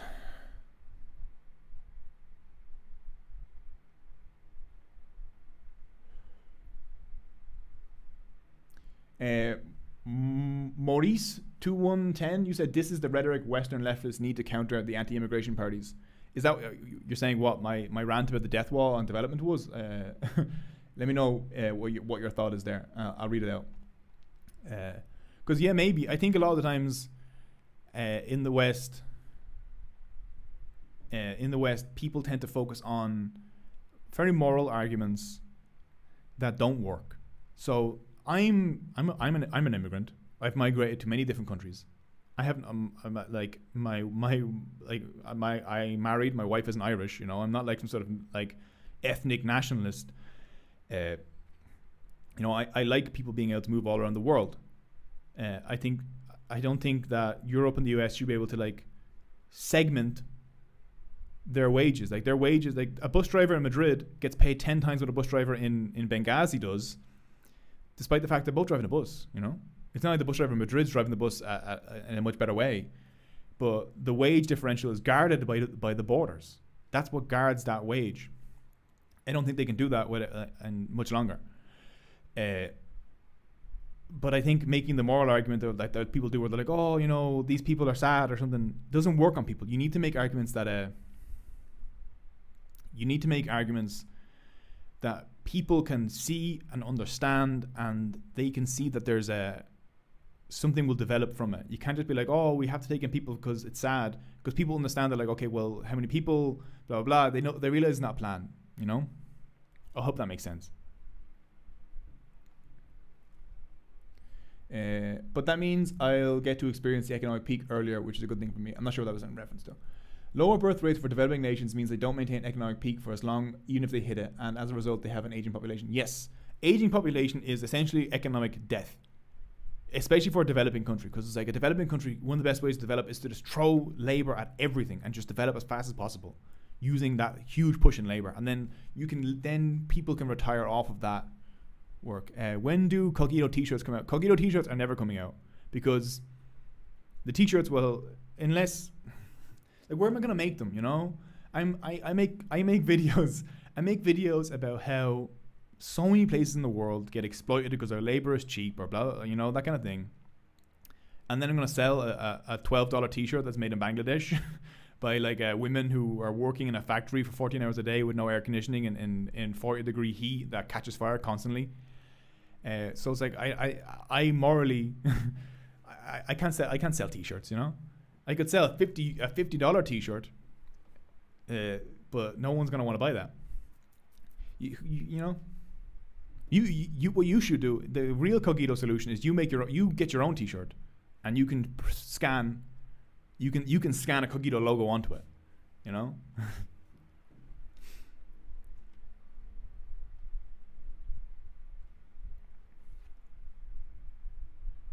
Beekeeper Tree says, what's happening in Southern Africa region? They're quiet. Southern Africa is kind of quiet. South Africa is having massive like anti-immigrant protests because they're getting a lot of people from up here going down. Botswana is always kind of quiet. I think Botswana is always like a very stable country because they have a lot of diamonds. So, it was a good question. Ika says, what are your thoughts on vegetarianism? I was a vegetarian for like 10 years. I only started eating meat again when I moved to Uruguay, so like 2 years ago, because it was so inconvenient. And Uruguay's meat industry is, from what I understood, was like much less brutal than other places because it doesn't have nearly as many factory farms. So I think vegetarianism is a good idea. I was healthy when I was a vegetarian. I was much skinnier. I started to eat meat and immediately you bulk up. But I think it's a good idea. Vegetarianism is like, for the climate, it's a great choice. One of the reasons I kind of fell out of love with it, I don't mean to talk against vegetarianism, this is just my own thoughts, is like, I realized that, the issue is, in an industrialized economy, essentially every single thing you do has massive downsides to life. So it really depends where you place value. You know, it's like I don't like factory farming. I think in 100 years is going to be seen as like one of the most demented, evil things we've ever done. I think the way we treat animals is evil. We're genuinely evil towards animals. But one of the reasons I stopped being vegetarian is I also read that like industrialized growth, like agriculture for grains and for fruit and legumes, also paves over, you know, millions of mice and snails and snakes, and all these small animals get eaten up by the shredders and the tractors, and they get burned out of their land. So it's like, well, at a certain point, I'm missing out on a bunch of very important social things, because every single time I go to a barbecue or every single time I go to an event, I have to eat differently than everyone else, and it keeps me on the thing. And even though doing that, animals are still dying. Now, that obviously could just be me more like making an excuse for myself, but yeah. What did Waste the Banana say about a logo? Let me see. Logo. Does one need a logo? Wasted logo. Do you even have a logo? Isn't it just your face? Yeah, now it's my face. There is a Cognito logo. Actually, if you scroll over the live stream, there's an old logo. I'm not even sure what that's from. I'm not even sure why that's there. There is a logo that's like the cartoon Cognito. That's from years ago. And then there was another one that's just like an orange background with the word Cognito. Yeah, I guess I don't have a logo. If not, make t-shirts, put my face on them.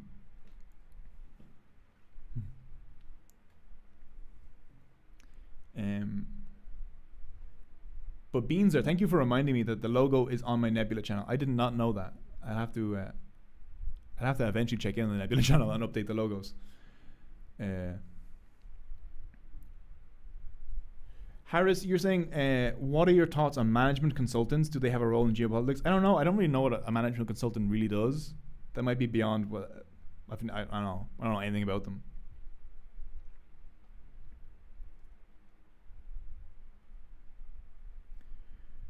Jin1 says, do you know about Israel's diamond mines in Africa, and Israel being the largest exporter of diamonds despite not having diamond mines in Israel? Yeah, Israel is deeply involved in the Congo, or you could say Israel or Israelis are very involved in the Congo, in the mining there, very involved in Botswana, and they're also very involved in Guatemala, for example. They're everywhere. I didn't know that they were the biggest exporter of diamonds. But that's very common. Like, for example, the UAE is the world's leading gold market. There isn't a single gold mine in the UAE. That's Qatar. There isn't a single gold mine in the UAE. All of that gold is extracted from Sudan. But that's what happens. All of the first world countries, all of the imperial countries, which Israel has been a part of for years, UAE is kind of peripheral, say a secondary one. They all extract resources from the poor ones.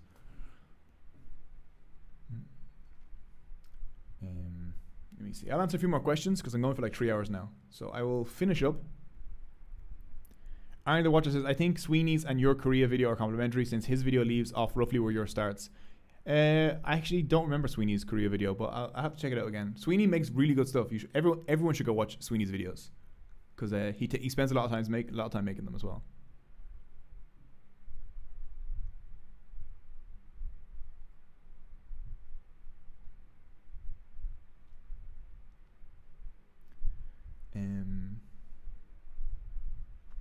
Let me see any more questions, because if there's no more questions, then I will finish up because I have to eat, and I don't feel like I'm going to be one of those live streamers who eats on camera. So, and someone says, how many countries have you lived throughout? I've lived in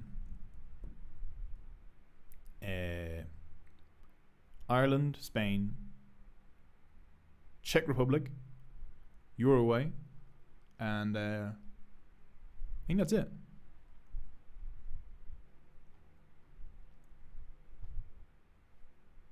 I've spent months. I've lived for like a few months in other countries, but permanently settled. I've been in like Ireland, Spain, Czech Republic, and Uruguay.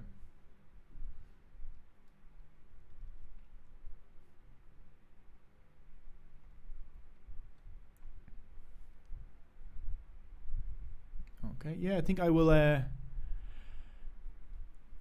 What's that? Maxi says, "Would you call yourself a Marxist?" I don't call myself any kind of political term. I like Marxist analysis because it's material. So, and that, like, I find that to be more convincing. So I would say, yeah, I use like a material way of analyzing the world. You know, when I see things, I look at like the material basis for the people, how that affects how they live, which is a very Marxist way of viewing the world. And when I read about conflicts or history, I do find myself drifting towards Marxist historians more often than not, although it really depends because some of them are really bad. I do find that reference, the kind of materialism of Marxism, to be very useful. Like, for example, and there's a reason there's like a meme of Marxists or communists, or Marxists being correct too early. You know, they call things years or months in advance, and everyone's like, "Oh, you're crazy," and then like that's how it actually ends up happening.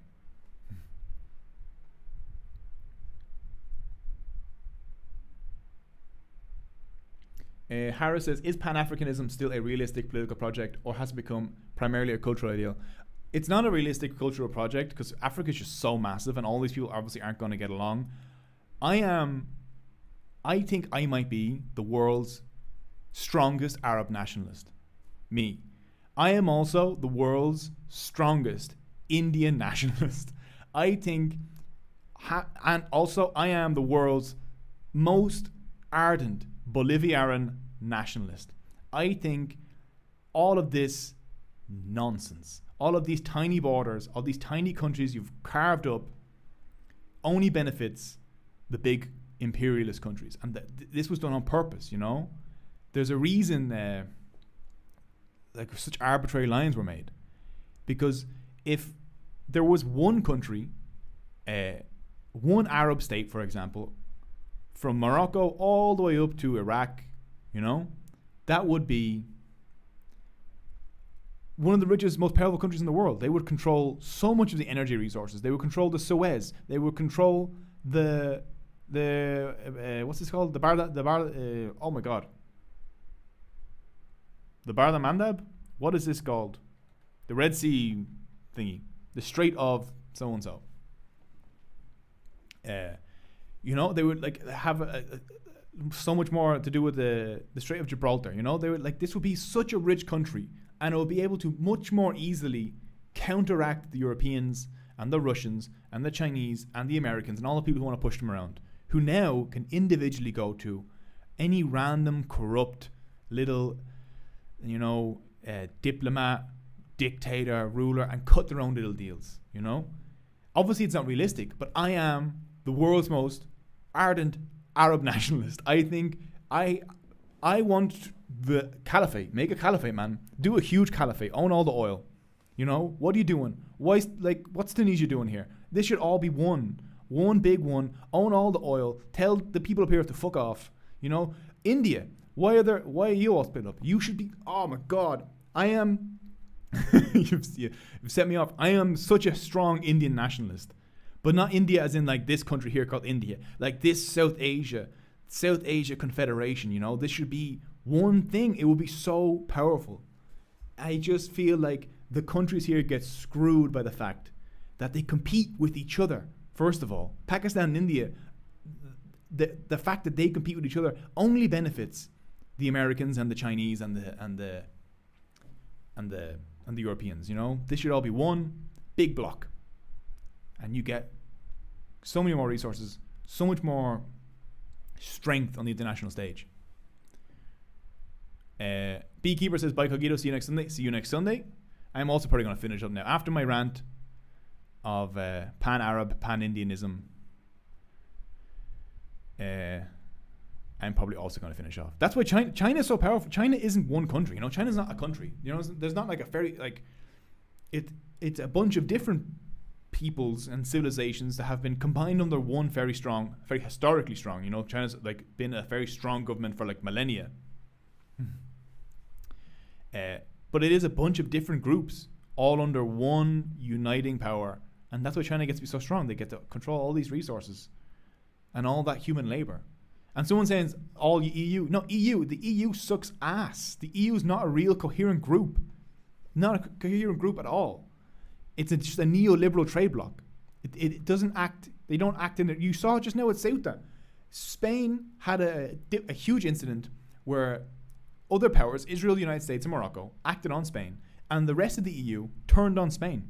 They used that as an excuse to attack Spain. None of them supported Spain. The only countries who didn't attack Spain were Ireland and Portugal, I think. All the other ones ganged up and were screaming at Spain because they don't have the government in Spain. That's not a united front. That's a trade bloc that has a bunch of really bitchy people in it. Another one. Oh my God, what's going on here? Why is there a United Kingdom? Disunite that kingdom. We have a Celtic Union, glorious Celtic Union. All of Ireland. We'll have Wales. We'll have Scotland. Glorious Celtic Union. So much stronger than tiny little countries. Never going to happen. But it'll be so much better. Yeah, someone says crabs in a barrel. The European countries are all just backstabbing each other. They're all bitching to each other. They're all upset about fucking migrants going to each other. There's no coherent trade policy. The EU is like a neoliberal group that just that essentially exists to allow capital to move around Europe unrestricted, to allow labour to move around mostly unrestricted. Also Cornwall. Yeah, sorry, Celtic Union, we also get Cornwall. Also, maybe we take Newcastle. Too. We'll see what happens. You can't even, like, the EU bans, like, nationalisation, you know?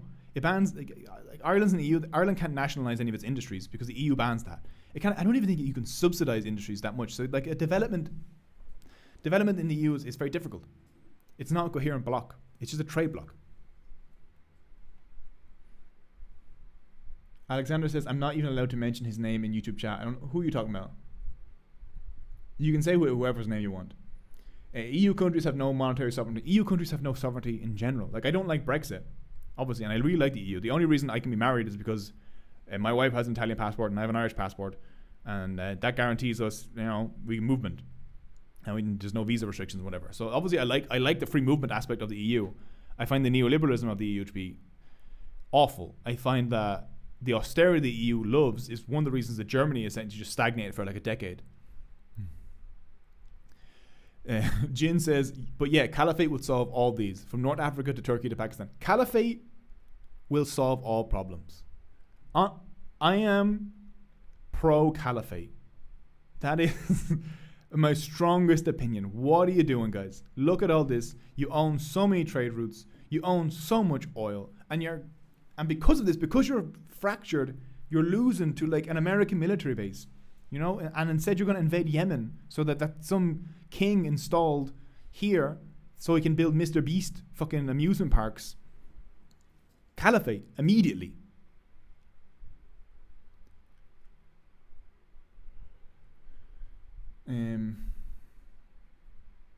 Where was I? Ranting about the caliphate. Actually, yeah, back to the Celtic Union. This is now our new Celtic Union. We're going to have... The stream's ending, okay? I am going to finish soon. But before I finish, we're going to have a glorious Celtic Union. Oh my God. See, look at this. Doesn't even include... We're going to take all of this. This is my glorious Celtic Union. Thank you. We'll take Wales. We'll take Cornwall. You're welcome. And we're going to take... We'll take Newcastle. There we go. And London. London's cool. The rest, no. Where's Liverpool? Did they already take it? Did they take Liverpool already? I can't see. It's not appearing on the map. I know it's directly across from Ireland, no? There we go. There's Liverpool. We have a little Liverpoolian enclave. Thank you. Boom. Look at that. This would be so much better. This would have a coherent development plan that wouldn't be involved. We'll take London, obviously, but we won't take the city of London. The city of London will be an enclave inside of it, like an exclave inside of an exclave. A dual order one. We're not taking the city of London. We want all this, none of the financial crimes going on here. Glorious. And first order of business, we will become immediate friends with the caliphate that stretches from here all the way across here, and we're going to get cheap oil and gas. It's going to be amazing.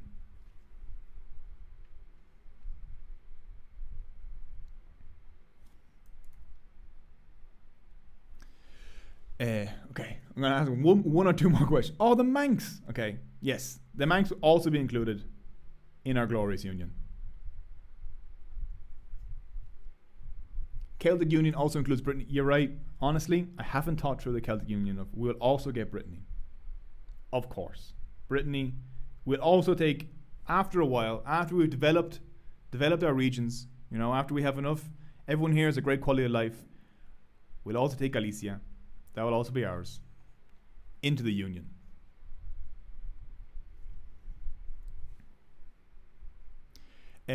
Maxi says, would you say Scotland was colonised or occupied by the Brits? Well, this is why solid declarations never make any sense in history, because Scotland, first of all, is not one place. You have Highland Scots and then you have Lowland Scots. The Highlanders are much closer to the original kind of like indigenous Scottish culture. This is where the Scottish Gaelic survived for much longer. Lowland Scots obviously adopted English customs much earlier. And then you have, someone's like, this is a live game of risk. This isn't risky. It would be risky. It's risky to not have a caliphate. It's risky to not have a glorious Celtic Union. This is a game of safe. So Scots, there were Scots obviously who were colonized. The English came up, and also Lowland Scots, by the way. The Scots colonized the Scots, like in many places, who came up here and they took the land of these people. They enclosed their land for themselves, and then they took it. Scots also, by the way, are the ones who colonized Northern Ireland. So Scottish people, much like Irish people, were both colonized by the British or the English, and also by being a part of that organization, were also colonized elsewhere. The Scots were sent to the North America. They colonized a lot of land there. But the important thing to remember is like the ones who were colonized North America aren't the ones who remained in Scotland. The ones who remained in Scotland many times were at the mercy of the English.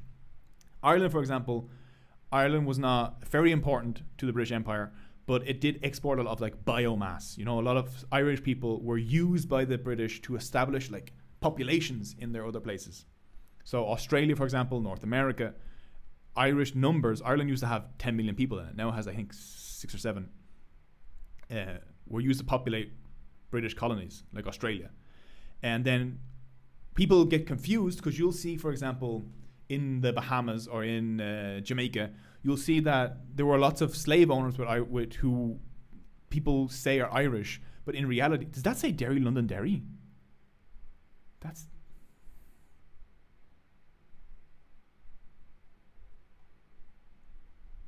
Can't be having that. So you'll see a lot of slave owners, for example, in Jamaica were Irish. But in reality, many of them were Anglo-Irish. They were people planted in Ireland or Irish landowners who originally are from England, and they're the ruling class of Ireland, and many of them would then go on to own lots of slaves and plantations in the Caribbean.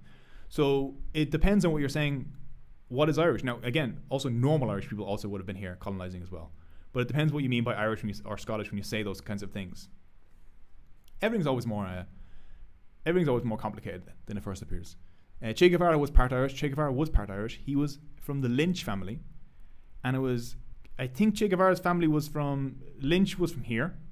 He went to go after the flight of the Earls, which was when the Irish lords fled British colonization. Many of them ended up in Catholic Spain. They fought for the Spanish, and so Lynch, he fought here in Spain.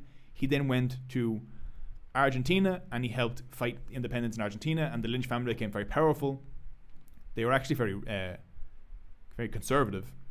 And then by the time Che Guevara is born, the Lynch family isn't nearly as powerful, and he's born kind of like upper middle class in Buenos Aires.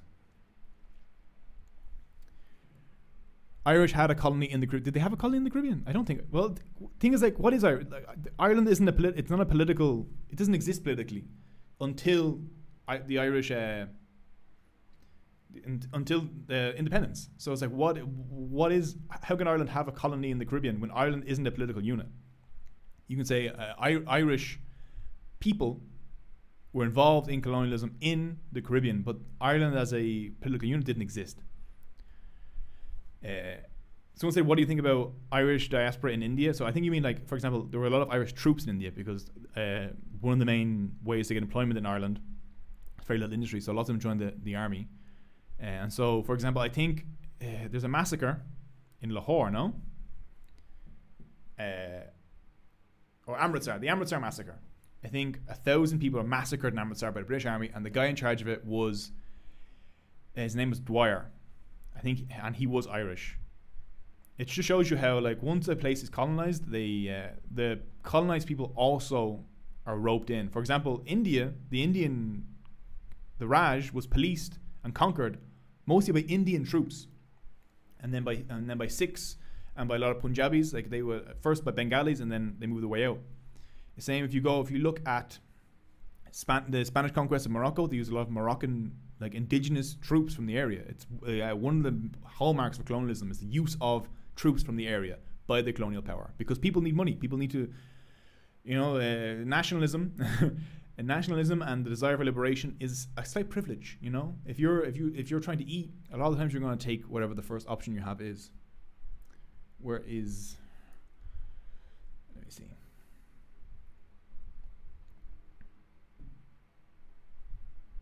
Okay, I think now I will finish up.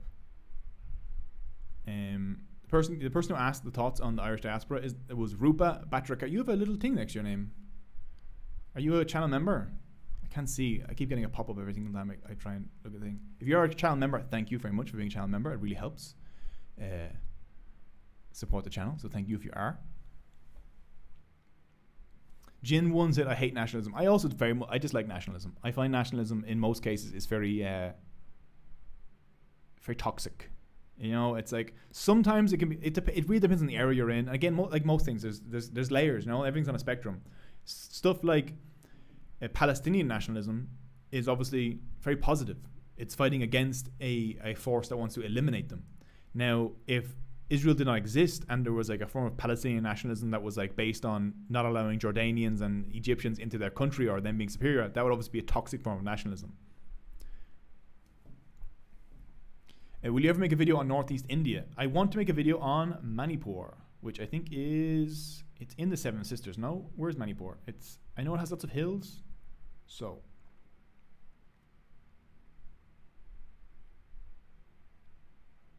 I'm lost. I can't see the names amongst the hills. But I think it's around here. So I would like to make a video on Manipur. I would like to make a video on Assam. A lot of the stuff going on here in the Seven Sister States in India is very interesting.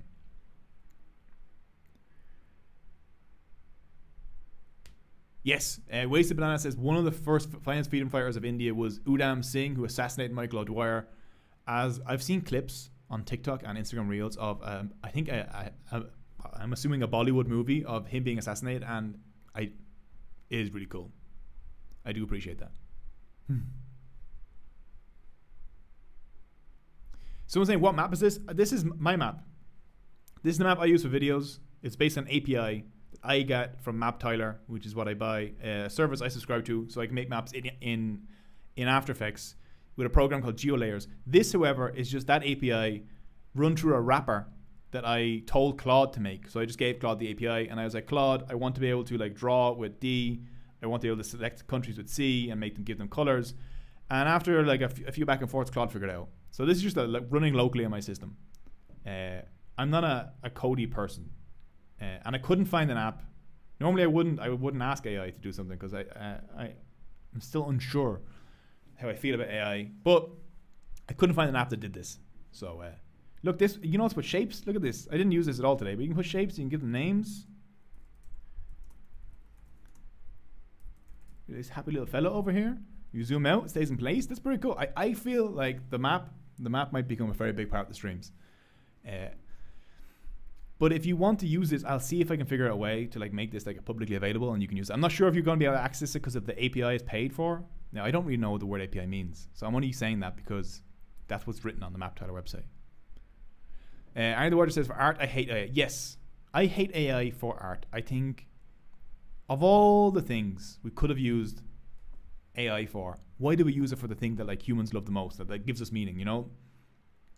For things like coding, I'm like, actually, it makes a lot of sense. For things like medicine, I think it makes a lot of sense. You know, like machine learning is good for those kinds of things. There's nothing inherently wrong with machine learning. But the main issue is like the capitalist aspect. You know, the aspect of like using it to replace labor or to make labor cheaper or to create more surplus value. Empire of AI is a good book on AI. Okay, I will look into that. Do you have any videos planned on Tibet and Xinjiang? I do have a video planned on Tibet. I do need to look more into it because Tibet, unfortunately, because of it involves China, and essentially every Western source on China, it tends to take a negative view, and I can't read Chinese. I have to do the same thing I have to do a lot of times with Arab sources, or anything to do with the Arab world or Islam, where you have to like really, really refine in your source and make sure it's not some sort of CIA outlet. So yes, I do want to make a video on Tibet. It's going to take me a while though. Okay, last question from Jin1. What do you think about stance on Pakistan versus India on Kashmir in UN? First of all, I think the UN is useless, so I don't think the UN is going to be in any way useful. Here's Kashmir, or here's a valley at least. I don't think the UN is going to solve Kashmir in any way. I actually don't see the Kashmir issue being resolved in our lifetimes, because like conflicts now freeze, and it's two nuclear powers. Like I don't even remember the last conflict that was resolved. No, what was the last border conflict that was resolved in any way? You have to use overwhelming force, and they're both nuclear powers, so there's no way it's going to be resolved. They have to.